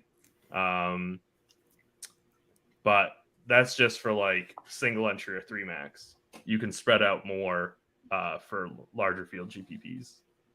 Chop, question for you. Kurt wants to know, do you suggest for small entry contests like 100 people to be less correlated? You're kind of talking about that before. Like you don't necessarily have to go 4, 4, 5, 3 on DK. And that's something you're comfortable doing anyway. You're comfortable doing 2, 2, 2, 1, 1, I think, in like 100-person contest. Is that correct? For smaller fields, absolutely don't have to be correlated in terms of batters back to back.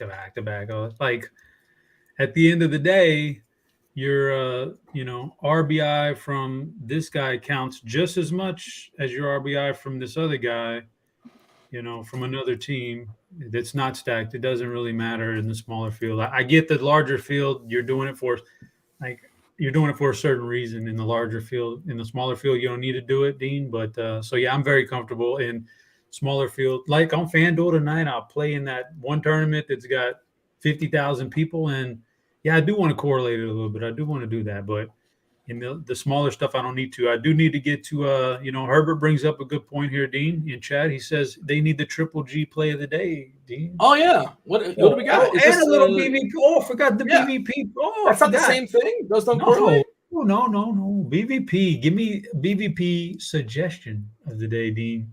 Yeah. That algorithm seems to like Alex Verdugo tonight. So I'm going to get Alex Verdugo as the BVP suggestion of the day, Dean. As far as the triple G play of the day, Dean, that becomes more of a not an algorithm thing, but a personal thing. So me digging through some stuff and figuring it out. I'm going Jeremy Pena. Dean. Really? Even though I think it's a weaker Houston lineup, and I think Abbott could have some success. Pena, he's pretty good against lefties, and there's a reason why. Because since the first time he came into the league, he cannot hit a slider that breaks out towards right, away from right-handers. Like he just can't. He chases it. He can't hold up. He can't stop swinging, and he swings at balls, and he can't make contact. Lefties usually don't have that kind of a pitch. Abbott typically doesn't have that kind of a pitch that we've seen so far. So unless he can sweep anything away from Pena, he's a pretty damn good hitter. So I'll give Jeremy Pena a crack tonight as the triple G suggestion of the day. Tim, Mr. Andrew wants to know, does it ever make sense to play a PLR pitcher, possible long reliever? I think it does on occasion, but not on this slate. It's sort of my definitely not on this slate. No chance on this slate. Sometimes, occasionally, you get opportunities where you could do that, but not tonight. David wants our thoughts on Billy McKinney. Billy McKinney batting, I believe, 7th tonight for the Yankees. I think the nicest thing you can say about Billy McKinney is that he's cheap. And in a small sample, he's like hit righties well this year. There is some threat of him getting pinch hit for. I just pulled it up. I think it's like 12%, 15%. Chop, do we care about Billy McKinney on this slate? No, I don't know. Yeah, Billy McKinney could come deliver an Amazon package right now, and I wouldn't know who he is. I wouldn't know that was Billy McKinney that just did that, that just dropped that off. So no. Well, you don't answer the door anyway. You just let him leave it off. I got right? the ring. I got a Ring camera out there though, Dean. Damn straight. I got a Ring camera, and I look at Did you watch the replays? Anything eventful ever happen? Yeah, I don't. What's the most eventful thing you ever caught in the Ring camera? I ain't never caught nothing because I got the Ring camera and all the signs up, so you know not to do nothing eventful in front of my door, or you're gonna get your ass busted. So they don't do it. But you get the point, Dean, about Billy McKinney. No, let's not get fancy with it, Dean. Who's our favorite like cheapie salary saver? McKinney's like on the board there is potentially. Matos is still just 2K on Fanduel. I assume he cracks that lineup for the Giants, the rookie. 2.6 on DK. You have a favorite salary saver, Tim? Feel free to tell us both sites, whichever one's kind of popping for you. Who's your favorite way to save some money on this slate? Well, I think Sanchez for the Marlins is the pretty obvious choice. Marcano for the Pirates. I think he's another pretty obvious choice also. Those two would probably be my favorite. I don't really mind Billy McKinney as long as he's part of a stack. Like I wouldn't play him in cash games or like as a one-off, but I think if you're stacking the Yankees, I don't have a problem with that. But I think Marcano and Sanchez are probably the two quote unquote best values in a vacuum. Chop, you said that your algorithm, your BBP algorithm, your proprietary BBP algorithm likes Verdugo. How about the entirety of the Boston Red Sox? They want to know about the Boston Red Sox as a stack against Domingo Germán. Oh man, see the thing about that Boston stack, while they have like the second highest team total or something, they're really up there. When I dug into them, I really couldn't find like I don't really see where that team total is coming from. I don't like it as much. They're super expensive. Most of them are super, super expensive. And then you got Germán, who, if he can find a way, Dean, to not get busted with the sticky stuff that he's got all over his fingers tonight. Done it twice already. If he doesn't get busted with that, he's going to go out there and he's pretty adequate at pitching the ball. So it's, I don't see where that big team total is coming from. I don't like the Boston stack as much. Yeah. Boston's rated number 2 by Carty's the bat. So isn't he coming on next, Dean? Yeah. Carty's coming on. He'll be hyping up Boston. He can defend Boston if he wants to. Big rivalries tonight. Yankees, Boston. We have Dodgers, Giants as well. And then the two biggest, most disappointing teams in the season, the Cardinals and the Mets. Somebody's got to win, I suppose. Let's see. Hit that like button before we hand it off to Crunch Time. Do subscribe to the channel. We do appreciate that. Like, subscribe, turn on those notifications. Tim, Derek wants to know DK tournaments, Joey Gallo or Drury? I think you like those Angels. Yeah, I would go Drury. Let's see. What else do we have going on in the chat before we yield? I apologize. I did miss some questions. So if you want to fire them off really quickly. Well, let's reiterate. Steven wants to know your favorite pitchers on DK. You said it several times, Tim, but people come in throughout. They jump in and out throughout the show. They want to tune in just for Crunch Time. So they want your take before we yield. Your favorite pitchers, once again, on DK are who?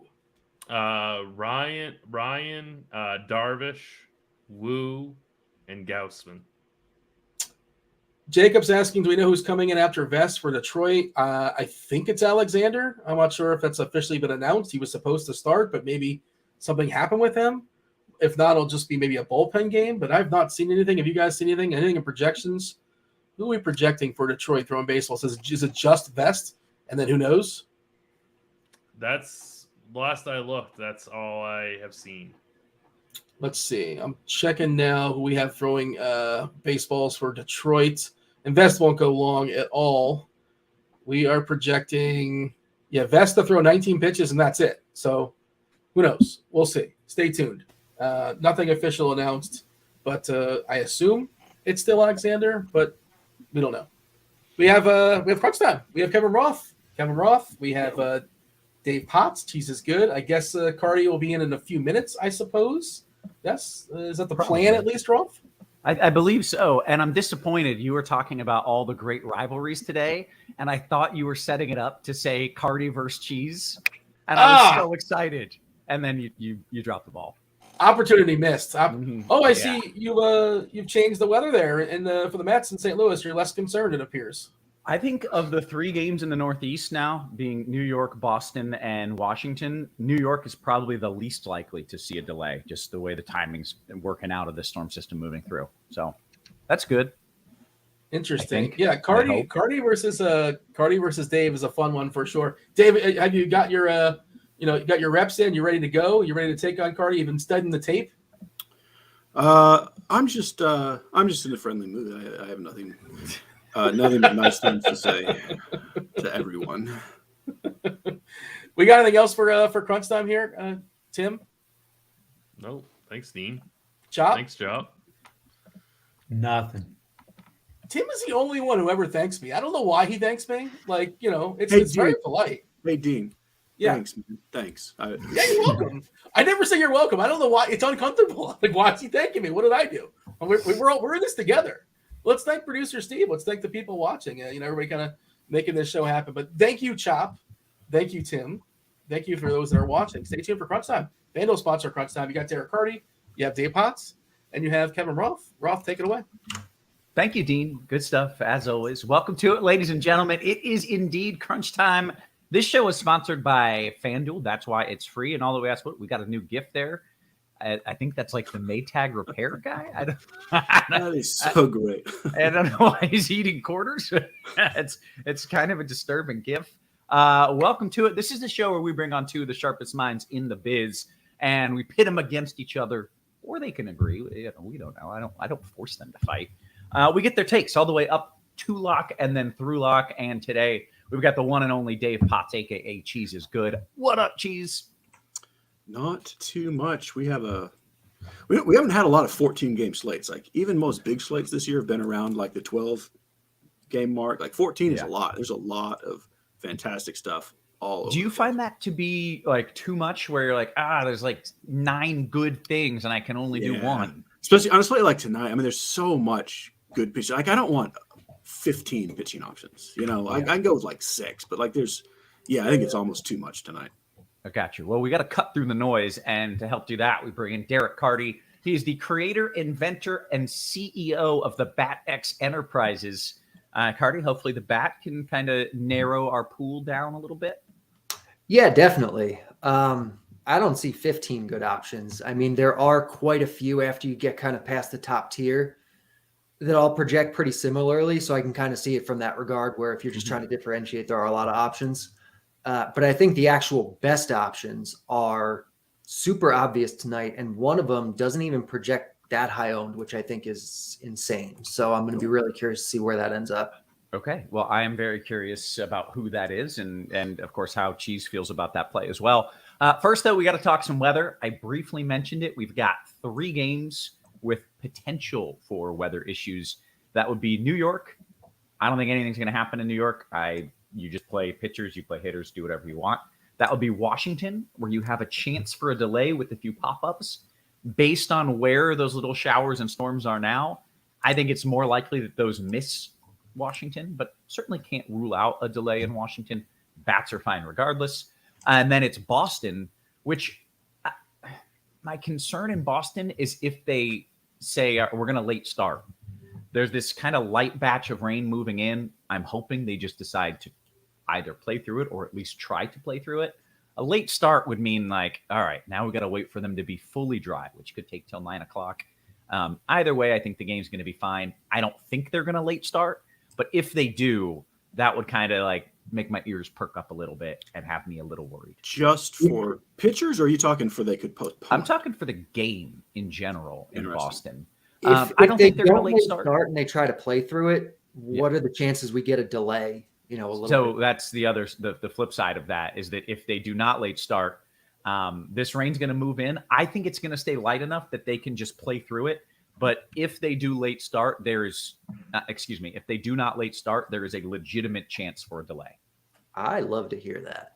At least for my bets today. I don't really have interesting pitchers there, but for betting, I got some unders, so that's nice. Very good. Yeah, there's really I saw you had no pitching in that game for DFS. Wonderful, so wonderful. Fine. Okay, then just hopefully they'll play, and then if they get a delay mid-game, they're going to finish. My only concern is if they delay for rain that hasn't arrived yet. then that just kind of back stalls the whole game starting. So hopefully that does not happen. Kirk says Boston shows all green on your site. On my weather page, which is my manual forecast, it is yellow for chance of a delay. So make sure you're looking at that. Not anything. You don't have to let Kirk tells you what it shows you on your site. Yeah, Kurt. Don't tell me what I see. No, there's a lot of automated systems all over, but what you really want is my actual forecast because I am better than automated. Yeah, like for real. So what we show on he's probably talking about the lineups page. Like go to Roth's weather page, and that's what you want to focus on. Yeah, go to RotoGrinders.com. I think he's talking about. And it's Kurt, who not Kirk. I thought it was Kirkwood. Kurt. I used to have a turtle named Kurt, and I loved that guy, but it was with a C. But still, a fan of Kurt. Okay. He says, sorry, I see that now. It's okay. We're just giving you a hard time. You're fine, man. But yeah, just make sure you're on the MLB tab, slide down to where it says MLB weather, and that is where you get the good stuff. Dan says, can I get Weather Edge by itself, or do I have to do premium? Sadly, the incredible tool that I developed known as Weather Edge is included with RotoGrinders Premium. Not sadly, that's fantastic. Sign up for RotoGrinders Premium anyways. You can get it with that or with a Scores and Odds Premium subscription. So either way, make sure you're doing that. That's enough weather. I have chatted for too long. We've got a big old slate. Cheese, I want you to dive into it first, and then I want to hear Carty's takes next. Yeah. So, I mean, like I mentioned, there's a ton of everything. You can narrow down as much as you want or spread out as much as you want. Like with the, I don't even know how to start. Like, okay, with the pitching, if you just want to play, kind of safe and say, I'm going to be fine, then you just play Joe Ryan. And then you go way down to Brian Wu, who's 5,400 on DK. He's not gonna be crazy popular because of how easy it is to spend up for two, but like as cheap guys go, he's the guy who's too cheap and will be kind of popular among the cheap options. I think Ryan Wu is probably the cash game combo that will be the highest owned, just because the difference between what you can get with that versus going up to like Darvish or Gausman or Alcantara or any of those guys, like it's pretty massive. And on FanDuel, usually I don't like paying down a pitcher because you can get enough bats, but like there's a lot of bats in the 4K range that I really want. And if you play Brian Wu, you can get all of them. So I think he's pretty good cheap chalk. What I will tell you is Gausman, McClanahan, and Gallen are all amazing pitchers that just on any given night in any matchup, any one of them can go nuts and win a slate. Because Ryan's facing Detroit, obviously he's the first guy you're going to put in, but I don't, in tournaments, I'm not super crazy about any of them over the others. I totally understand why the bat likes Darvish and Sandy. Personally, and I talked about this in depth in the musings. You should read that if you want more of my thoughts. I'm playing Michael Kopech everywhere as my SP1. It's a tournament play. You don't have to play him in cash games, but you should not play him in cash games. Let's be clear. You are welcome to. Please do not. Okay. You are welcome to. But that's who I'm playing. Kopech is my SP1. Joe Ryan is my SB2. Brian Wu is my favorite cheap guy. I also like Rich Hill as a cheap guy. I'm fine with JP France. And then Darvish and Alcantara are a little too cheap for who they are. They're kind of like stuck in there. I just like Kopech better than them, but I think you can do two of those guys if you want as well. And that's who I'm playing. Okay. I mean, that wasn't nearly as big of a pool. I expected you to come with like 14 names, and it's not worth naming them all. And like I really glossed over like Gallen and McClanahan and even Gausman, but I didn't mention Patrick Sandoval and Tristan McKenzie and Taijuan Walker, and like there's a ton of guys that are fine. And if you're doing 150, maybe you throw them all in there. But no. Okay. Carty, do you have different thoughts? I feel like you might have different thoughts. Yeah, a little bit in a few spots. So the guy that you have to play in cash games is Brian Wu.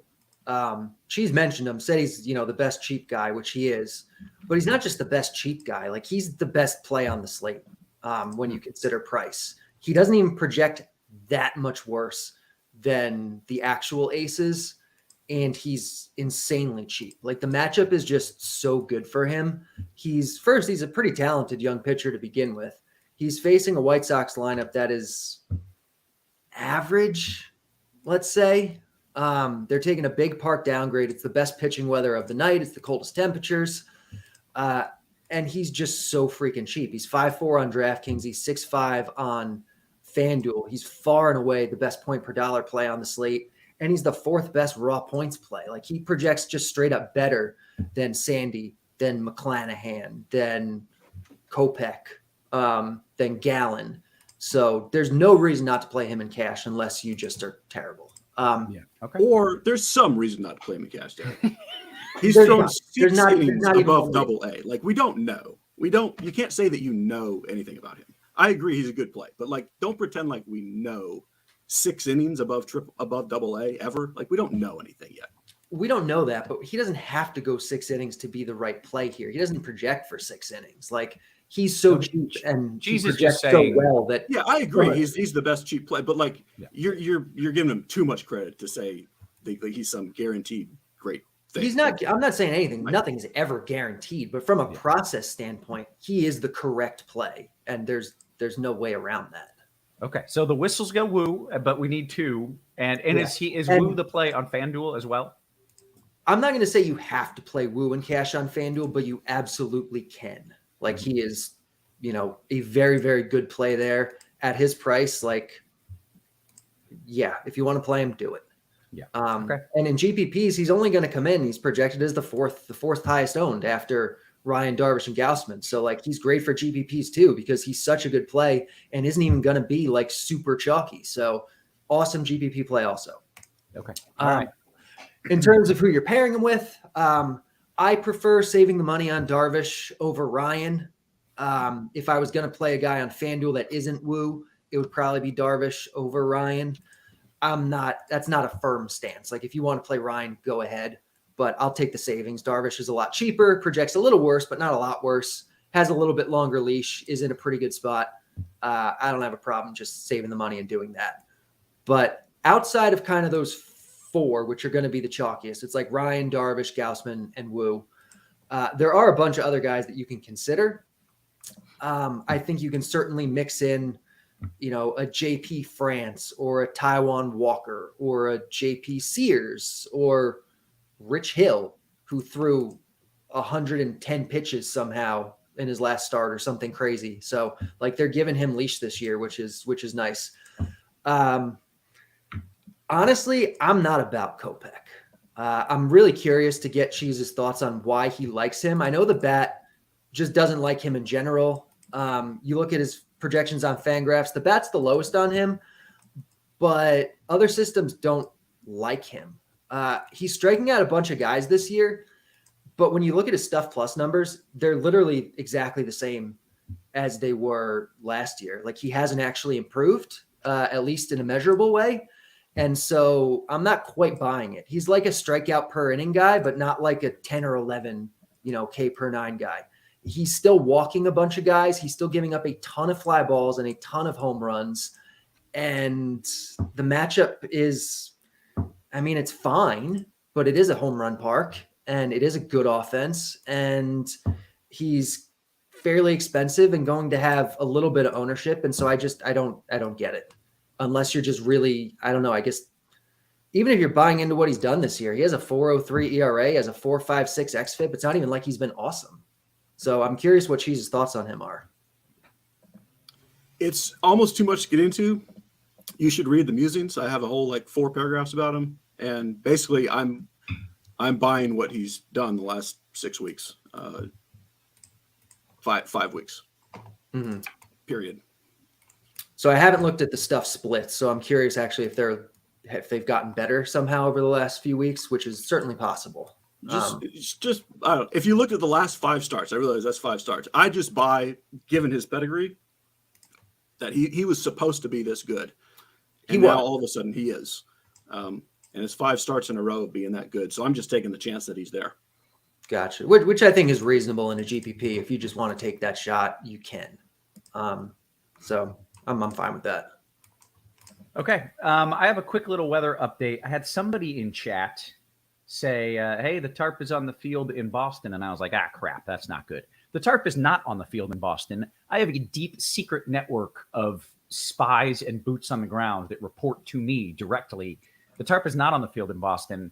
Oh, he says he's apologizing. It's a false alarm. I was getting hot dogs. The tarp is off the field. All right. So never mind. I thought he was being malicious and I was going to have him banhammered, but I think it was just he was getting hot dogs. Like that's bonus points.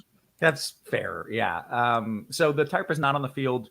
That makes me way more optimistic about the game in general. And it essentially removes any risk of the game not playing. If they start on time, the game is going to play.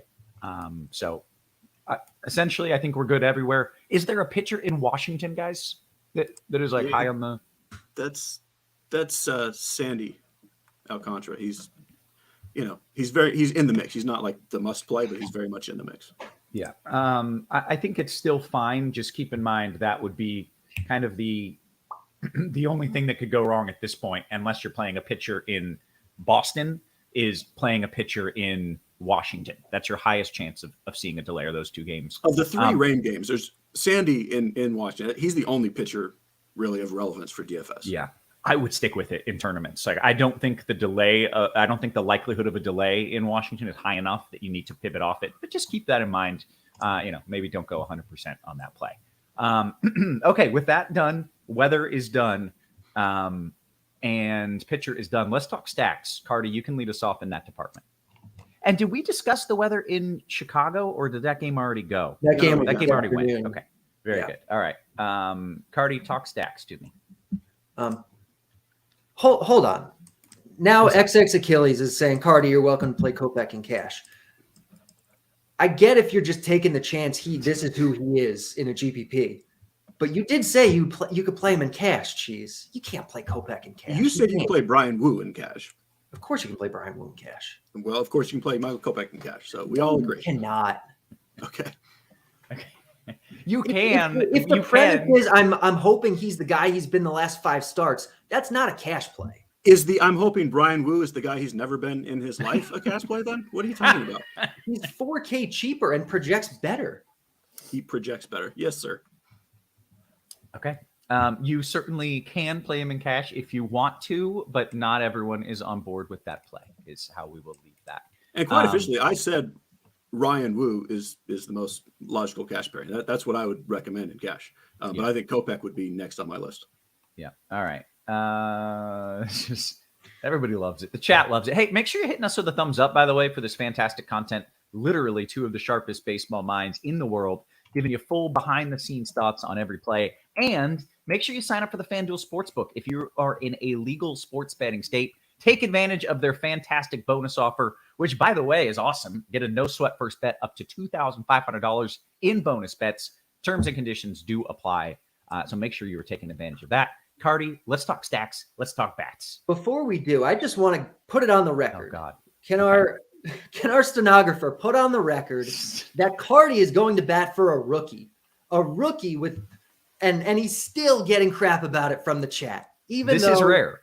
When he hates rookies, he gets crap from the chat. But when he goes to bat for one, it's still not good enough. Well, to be fair, I don't think that the chat is anti your Wu take. I feel like most people are on board with the Wu. What's take. funny, like pretty much everyone everywhere likes Brian Wu tonight. So it's just it's all funny. But Brian Wu is cheap. Okay. Let's talk stacks, Carty. So it's the kind of night where I don't think there's necessarily a real standout stack in terms of who's actually best. I don't think there's going to be like a really chalky team. I think the closest we'll get will be the Braves, who are the best, who do project the highest, but they're probably not going to be crazy high owned. I think it'll be spread out a little bit. I do like the Braves, but I think you're fine to play any number of teams tonight. The other ones that I would have the most interest in would be like the Red Sox, the Pirates, the Angels, and the Yankees. But there's another 5 to 8 probably that are totally good. Okay. Cheese, do you want to throw in kind of your list as well? Yeah. Like the Braves are probably the only team that will really qualify as chalk. I think they're clearly the top offense, but also you can probably do almost anything else and not worry too much about ownership because of how much there is. I would put the Blue Jays up in that top tier and the Dodgers along with the teams that Carty mentioned. Yeah. All right. We have 25 minutes or so here until lock. Let's go around the horn. Still a decent amount of time, but Cheese, why don't we start a catcher? I know we got a lot of options at every position because we got a whole lot of games. We really do. And I'll mention that at almost every position, there's going to be a couple guys that will just say, like, if you have all the money in the world, just play this guy. Like, there's a lot of those. Mm-hmm. But even in double cheap pitcher lineups, like, you can't quite play all of them. So just be aware, like, there's going to be hey, this guy's an amazing play. That's 6,000 on DK and 4,000 on FanDuel. We know you can't play all of them, but right. But they're still worth noting. Yeah, for sure. All right. Take me through catcher where I assume there's a couple amazing plays where you can spend up. Probably. Yes. Will Smith is the one guy that if you have all the dollar in the world, that's who I would play. And I actually kind of like him, even though like I like cheap plays at other positions somewhat better than catcher. I like Will Smith a lot. Real Muto and the Contreras brothers are fine. I like Elias Diaz a little better than the Contreras brothers in that mid-range.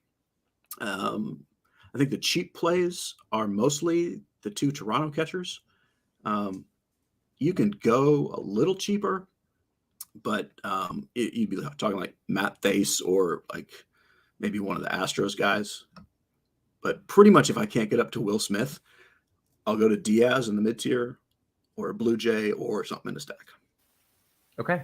3-run shot says Aquaman is a lock at catcher. I don't know who that is. Do you guys know? 3-run shot. Let us know who that is. I don't know who Aquaman is. Yeah, I barely remember know having this conversation before. I don't recall who it is. Yeah. Let us know who that's supposed to be, and we will let you know. Jacob says Roth is like a kid stuck between two parents in divorce court, which is not entirely wrong at times. Carty, your thoughts here at catcher? Yeah, I don't think there's a lock at catcher. I agree with Cheese. If you can get up to Will Smith, great. He's the best guy. After him, catcher's fairly flat. And so I think you probably err on the cheaper side. But if you want to play one of the Contreras brothers, you can. I think Wilson would be the one I would have more interest in just because he's a little bit cheaper. Otherwise, though, you have, the Blue Jays catchers, like he said, you have Connor Wong, who I think is fine. And then you have Matt Thaiss for 2,900, who I think is certainly viable, or Yainer Diaz at the same price. So, I mean, really, there's a ton of viable catcher plays. There's none that like you have to have. Gotcha. Okay. To be clear, Aquaman is Alfaro. And so I just went to my FanDuel page. And like his little FanDuel logo. Yeah, it's got that. Yeah, that Jason Momoa look about him. It works. I will not argue that nickname after. Oh, I can see that. Okay, yeah. We will allow it. Anyways, how about first base? What do we got there, Carty? What are your thoughts? So on DK, where Shohei Ohtani is first base eligible, I really, really like him. You can play him in the outfield, but I think I might prefer him at first base tonight. He's obviously really good. He's facing a pitcher in Brady Singer who's like fine, but he can give up power to lefties. It is an extreme hitter's umpire. It is, last I checked, the highest temperature on the slate. It's like close to 90 degrees. And so, best hitting weather on the slate. And Ohtani's awesome. So I think you probably try to get up there no matter what on DK. If you're going to save money, it's probably with like Anthony Rizzo. That game in Boston does project well tonight. It's a park upgrade for the Yankees. He's got the platoon advantage against a wide split mediocre righty. And so I think Rizzo is good. If you need to go all the way down, and certainly in your stacks, because I like Pittsburgh stacks tonight, you have probably Carlos Santana. I don't think we have a lineup there, but Carlos Santana is 2.8K. So I like him quite a bit. Over on FanDuel, the guy you probably like spend up for is Vladimir Guerrero, who's not even as expensive as most of the other high end guys. He's 3.3K. He's got the platoon advantage against Martin Perez. So I like Vlad a lot tonight over there. Otherwise, I think it's Rizzo, who's 2.8 on FanDuel, and or first baseman in your stacks. If you're doing the Atlanta stack, like you're playing Matt Olson, that kind of thing. Okay. Cheese, your thoughts at first. Tristan McKenzie scratched. A lot of people have been scratched here, just FYI. There's a lot of scratching. We'll have to wait and see what they do, but it might make Arizona a pretty good stack. And you have several hours to redo that if you want to make one. Gotcha. And to be clear, Tuki Toussaint. There's no way that's right, but he is going to be starting in his place, apparently. Tuki Toussaint. Tuki, all right. Yeah, he just keeps popping up. And great name. That'll be interesting. Yeah, he does have a great name. Yeah. So first base is top heavy, but kind of dries up quicker than some other positions. Other than I agree on the Carlos Santana thing as a cheap guy. But as far as the expensive guys, I'm going to go Olsen first. Ohtani on DK, and then Olsen, and then Vlad, and then Goldschmidt, and then Freeman, and then Rizzo. That seems like a lot of names, but that's kind of it. There's a pretty big drop off after that group. So I would love to spend up at first. And on FanDuel, you don't really have to, with Vlad at 33 and Rizzo at 28. How about second base? Not as bad as second base sometimes is. I'll give you the old, if you have all the money in the world thing again, you play Mookie Betts. Or maybe Jose Altuve on FanDuel. I prefer Albies over Altuve anyway. They're about the same price on DK, but Albies on FanDuel is cheaper. And then I like Nolan Gorman a very good bit. On FanDuel, Tuku Pita Marcano, assuming he's in the leadoff spot. We're still waiting on that lineup, I think. I think someone said we have it now. I haven't seen it yet, though. So if he's in there, he's a cheap guy. But on FanDuel, I just like where Albies is priced. And even on DK, he's my go-to. Okay. He's in there. He's leading off.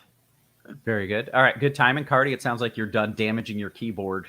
I was looking up Tukey. I was looking up Tukey's his recent usage to see how deep he's going to go. So he threw 67 pitches in his last one, which is his season high. So we're probably looking low 80s for him tonight. So he's in the process of getting stretched out. I don't know who the hell this guy is. Yeah, he was a prospect for the Braves a while ago. He was supposed to be a thing. He never was. I don't know. He's been pitching, kind of bouncing between, mostly pitching in relief this year. But he has been a starter historically, and he did throw 67 in relief. What was that, 6 days ago? So he should be pretty stretched, but not super stretched. So you're certainly not playing him. I think stacking against him is probably going to be viable. And if any props come out on him, I'm going to be looking at the unders for that pitch count. Okay, very interesting. All right, second base. What are your thoughts, Carty? Yeah, so I like Tucupita Marcano as the cheap guy for sure. Especially like she said over on FanDuel. But I think you can also go up to Albies on FanDuel, 3.1K against Dinelson Lamet, and he is just a good play. Hitting second in the lineup tonight, good price, good situation. It's in Atlanta, so it's good weather. I'm trying to find where I had my weather, but yeah, second best weather of the night, 85 degrees, a little bit of wind blowing out, so it's a good spot. Gleyber Torres, certainly in your Yankee stacks, or as a one-off 3K on FanDuel, I think is going to be a good play. On DraftKings, you probably go up to Albies at 4.8. You can go up to Mookie Betts. I think that's more of a GPP one-off or a stack kind of thing. And if you're going to go down and save money, we do have Whit Merrifield batting second tonight for Toronto for 3.6K. And he's probably, I guess you can go even cheaper if you need to. You have Miguel Vargas for 3.2. You have Ji-Hwan Bae for 3K. And you have, that's probably it, Luis Rengifo if you're going all the way down. Okay. How about third base, Carty? So third base, Rafael Devers is far and away the top third baseman tonight. He's a guy that you want to get up to in cash games. He's going to be a great one-off in tournaments. On DK, he only projects as 1, 2, 3, 4, 5, the sixth highest owned guy, which is kind of wild for me because he's easily the best. On FanDuel, he projects as the second highest owned. Austin Riley projects as the highest against Dinelson Lamet because he's 3K and because Atlanta's the kind of the best projected team tonight. But Devers is a way better hitter than Riley. The spot is really good, so I prefer Devers. I like Matt Chapman quite a bit in tournaments as a one-off power guy. Justin Turner in your Boston stacks, I think, is good. And yeah, that's third base.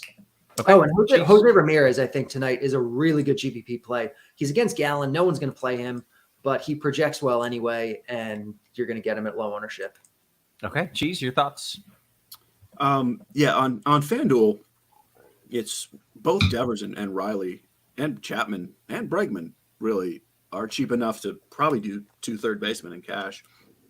Yeah, there's a couple players kind of sprinkled around the slate that you can play against good pitchers with 2 of them at third with Ramirez and Machado. I do like the Cardinals as well. Like Tyler McGill, I don't know what happened to him. Like he was really good for like a little while last year. I thought he was going to be good this year, and he's been terrible. So I am playing our old friend Arenado at third as well. Like this whole big group is just good and cheap on FanDuel. I really like double third base lineups on FanDuel. And it's the same group of guys, even though they're priced up on DK. I think salary-wise, though, Chapman is the one that stands out. If you need just a total all-the-way punt, Michael Garcia is 2,200. But I would much rather play him at short and play one of these third basemen. Okay, shortstop.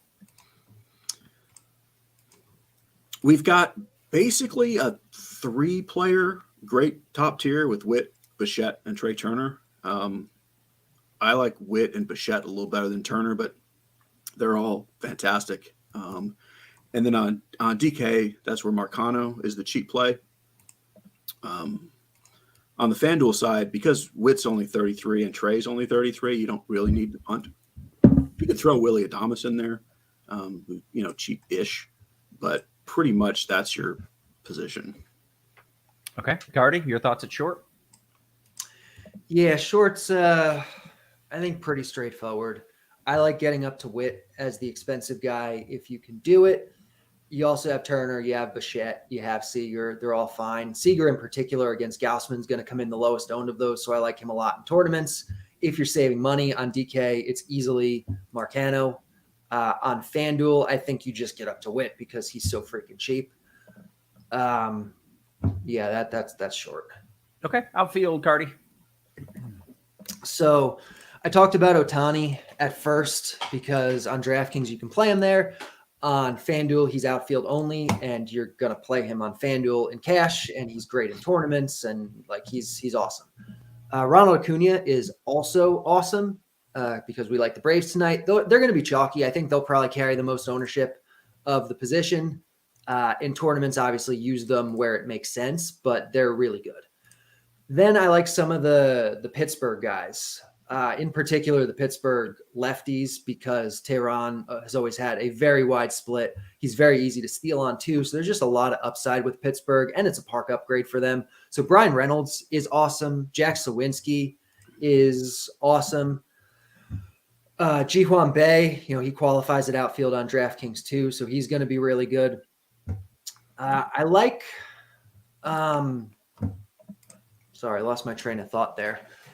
I like some of the power guys tonight, certainly in tournaments, but even in cash, like Giancarlo Stanton on FanDuel is really cheap going into Boston. Jorge Soler is pretty inexpensive against Trevor Williams with a park upgrade. So guys like that, I'm pretty big on tonight.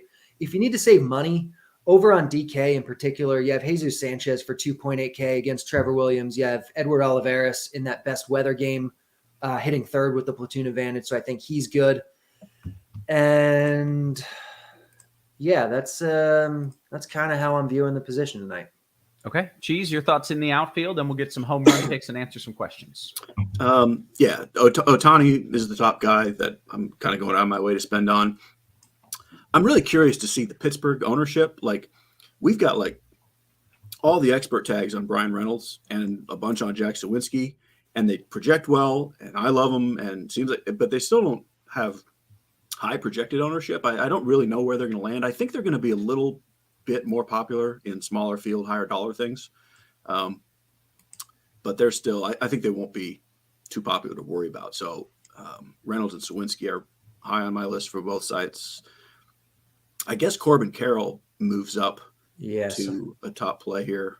And then maybe we can add like Jake McCarthy and Pavin Smith in with Jesus Sanchez as good cheap plays. The whole Braves outfield is in play, certainly in stacks. You can play them on their own too. They've gotten priced up a little bit, but they're still cheap-ish. I think that's pretty much what's standing out to me. Okay. That leaves us with 10 minutes for home run picks and some questions. Carty, who is the most likely hitter to hit a home run? It's Ohtani. You don't have – it's Ohtani. Who else is likely to hit a home run tonight? Yeah, let me take a quick look. I mean, I'm sure it's going to be Ohtani or maybe Acuna right up there, but let's see. Oh, okay. The guy actually – Ohtani is second. The guy that is first is Jorge Soler. Wow. But a little bit sneakier guys, Giancarlo Stanton, Jack Sawinski, Adam Duvall, all project really well for a home run tonight. If we're talking odds of a home run in terms of like betting, I can pull up the top. I can pull up the top guys here. We have these are fun because it's usually guys at like plus. Yeah, it's usually a random guy that. Yeah. It's it's Ha-Sung Kim at plus 1,500.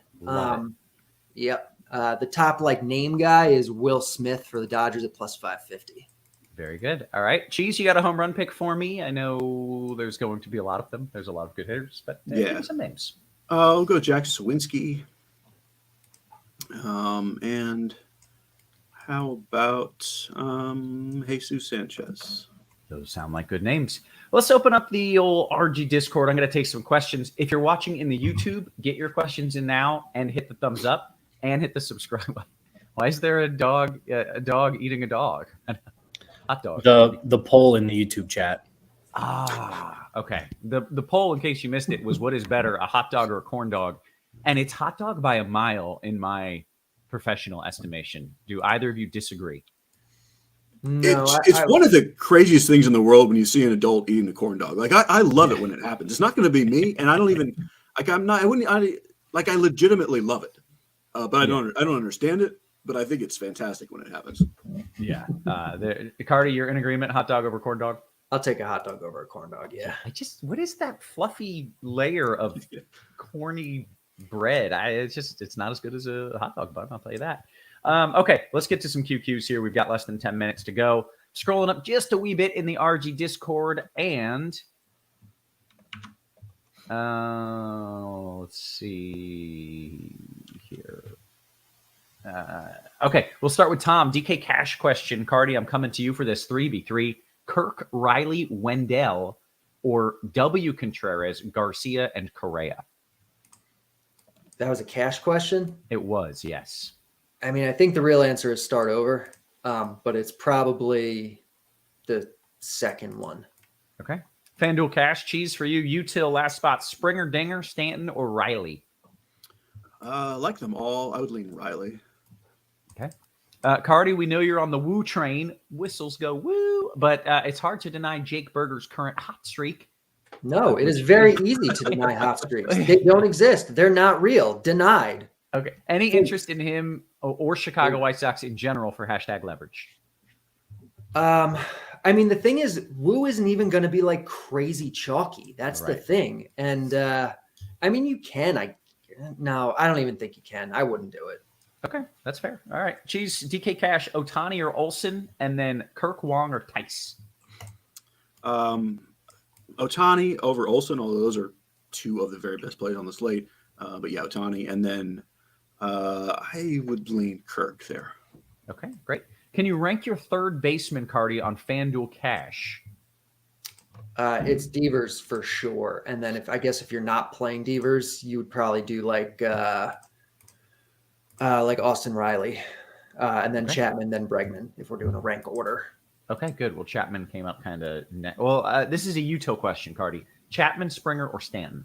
This is again FanDuel Cash. Chapman, Springer. I think I'd probably go Stanton.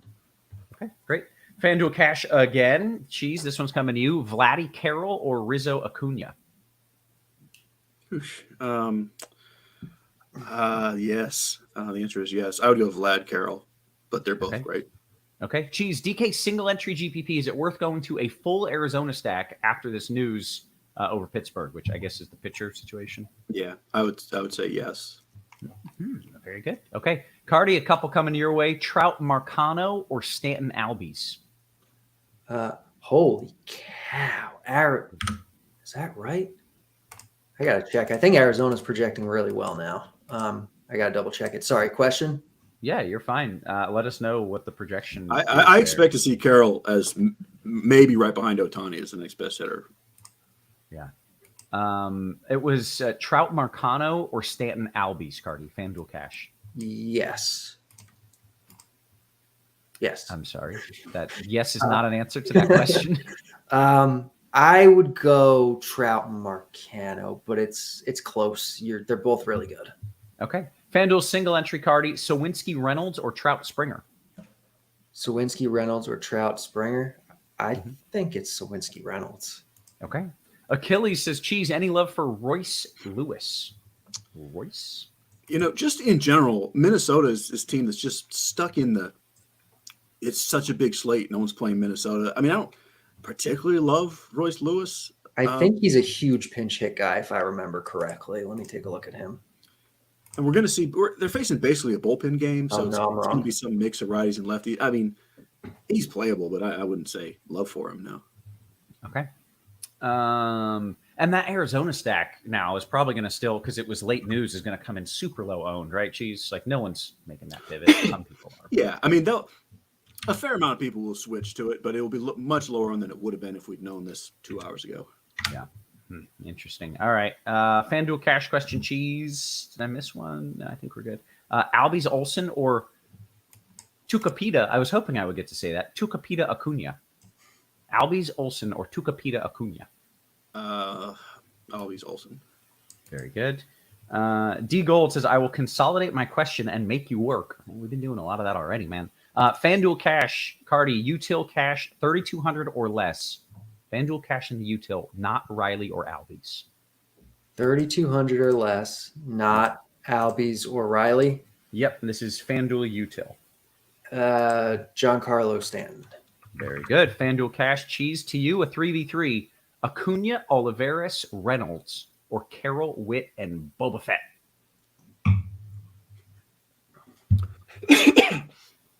So, out of those two, I would do the Acuna Reynolds side. But really, I would spend down one to move up from Olivares or Witt on either side. But out of those, I would do the Acuna side. Okay. Cheese, a small field DK super top heavy GPP. I like when they give us those details. Kopech Woo viable to load up on bats, or am I being stupid? It's not stupid. Like you do not have to play any of the 10K plus pitchers. And my favorite cheaper one is Kopech. But yeah, you could do two of Kopech, Darvish, Alcantara, or down to Woo. You can do Rich Hill and Woo together, and it's not stupid. Great. Okay. DK GPP question, Carty, Gallen or Ryan? I mean, Ryan's going to be higher owned, but he's also a lot better tonight. I don't love Gallen. I'd probably just play Ryan and then just find other ways to differentiate. Very good. DK Cash question, Cheese. What was the cash pairing you said? Woo and Ryan, or Woo someone else? I said Woo and Ryan. There you have it. All right. DK Cash, Carty, this one's for you. It's a 3v3. Ryan Chapman Harris or you Devers Reynolds? For me, I'll take the U side. Okay. All right. FanDuel Cash, Cheese, Vladdy Albies or Rizzo Takupita? Vlad Albies. Okay. Takupita. Let's see. All right. Jumping over to the YouTube for some QQs here. For cash, Trey or Bichette? I've already got 3 guys on Toronto. Carty, who do you like, Trey or Bichette? I've already got 3 guys in Toronto. I like Witt. That's who I'd play. Okay. Smokey says Sheehan lock. Who's Sheehan? He's pitching for the Dodgers tonight. No, he is not a lock. He's potentially talented. He also is kept on a very short leash. Okay. Cheese, what are your thoughts on McClanahan as a pivot on DK? Good old McClanahan. He comes in last for me of the bigs. I'll call them the big 4 pitchers over 10K. But they're all playable, sure. Like I would never argue with you for playing him, but I prefer Ryan, Gausman, and Gallen. Okay. Goldie or Ramirez for Cleveland, FanDuel single entry. Carty, I'll give that one to you. Goldie or Ramirez, Cleveland version. Give me Ramirez. Okay. Michael says, should we make an Atlanta stack with no Acuna or Olsen? Jeez. We do that on smaller slates a lot. Yeah. I think you could definitely do it without both, like because of the salary. I mean, you can, I mean, play one of them, but not the other. It's certainly okay to do a stack with neither of them just because of the salaries. Like, you're not off your rocker. But if you can make one of them fit, of course you want to. Right. And the ownership's not going to be too crazy, is it?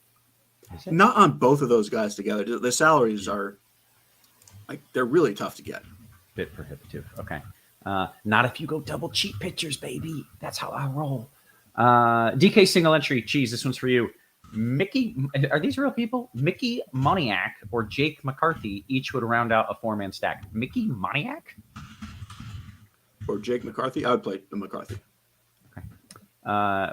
Riley or Devers raw points? Carty, you have a system that can tell us the answer to that. Riley or It is raw Devers. It is Devers. Thank you. Riley or Olsen? Carty, who do you prefer? Probably Olsen. Okay.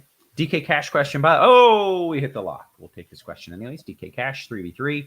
Cheese, Joe Ryan, Marcano Olivares, or Wu Bichette Carroll?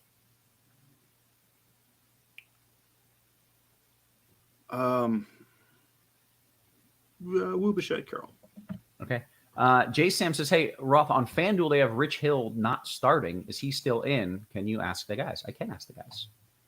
As far as I know, Rich Hill is starting. There's been a lot of people asking about Mitch Keller today. FanDuel had it like that way from early on, and Mitch Keller's not starting tonight. Yeah, they don't really care. Yeah. All right. Okay. Hey, that was some incredible content. If you agree, hit thumbs up, hit subscribe, hang out with us every single day. Sometimes, like crazy people, we do this 2 days, two times a day.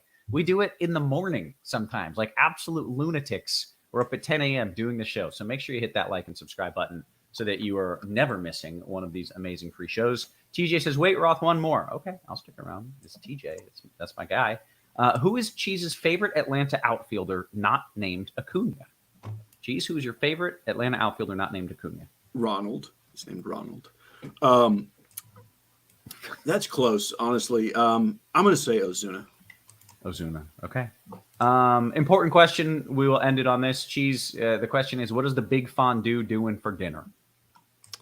You know what's crazy, Kevin, is I'm not eating dinner. I almost knocked over. What? Just don't like the ice cream? Lunch.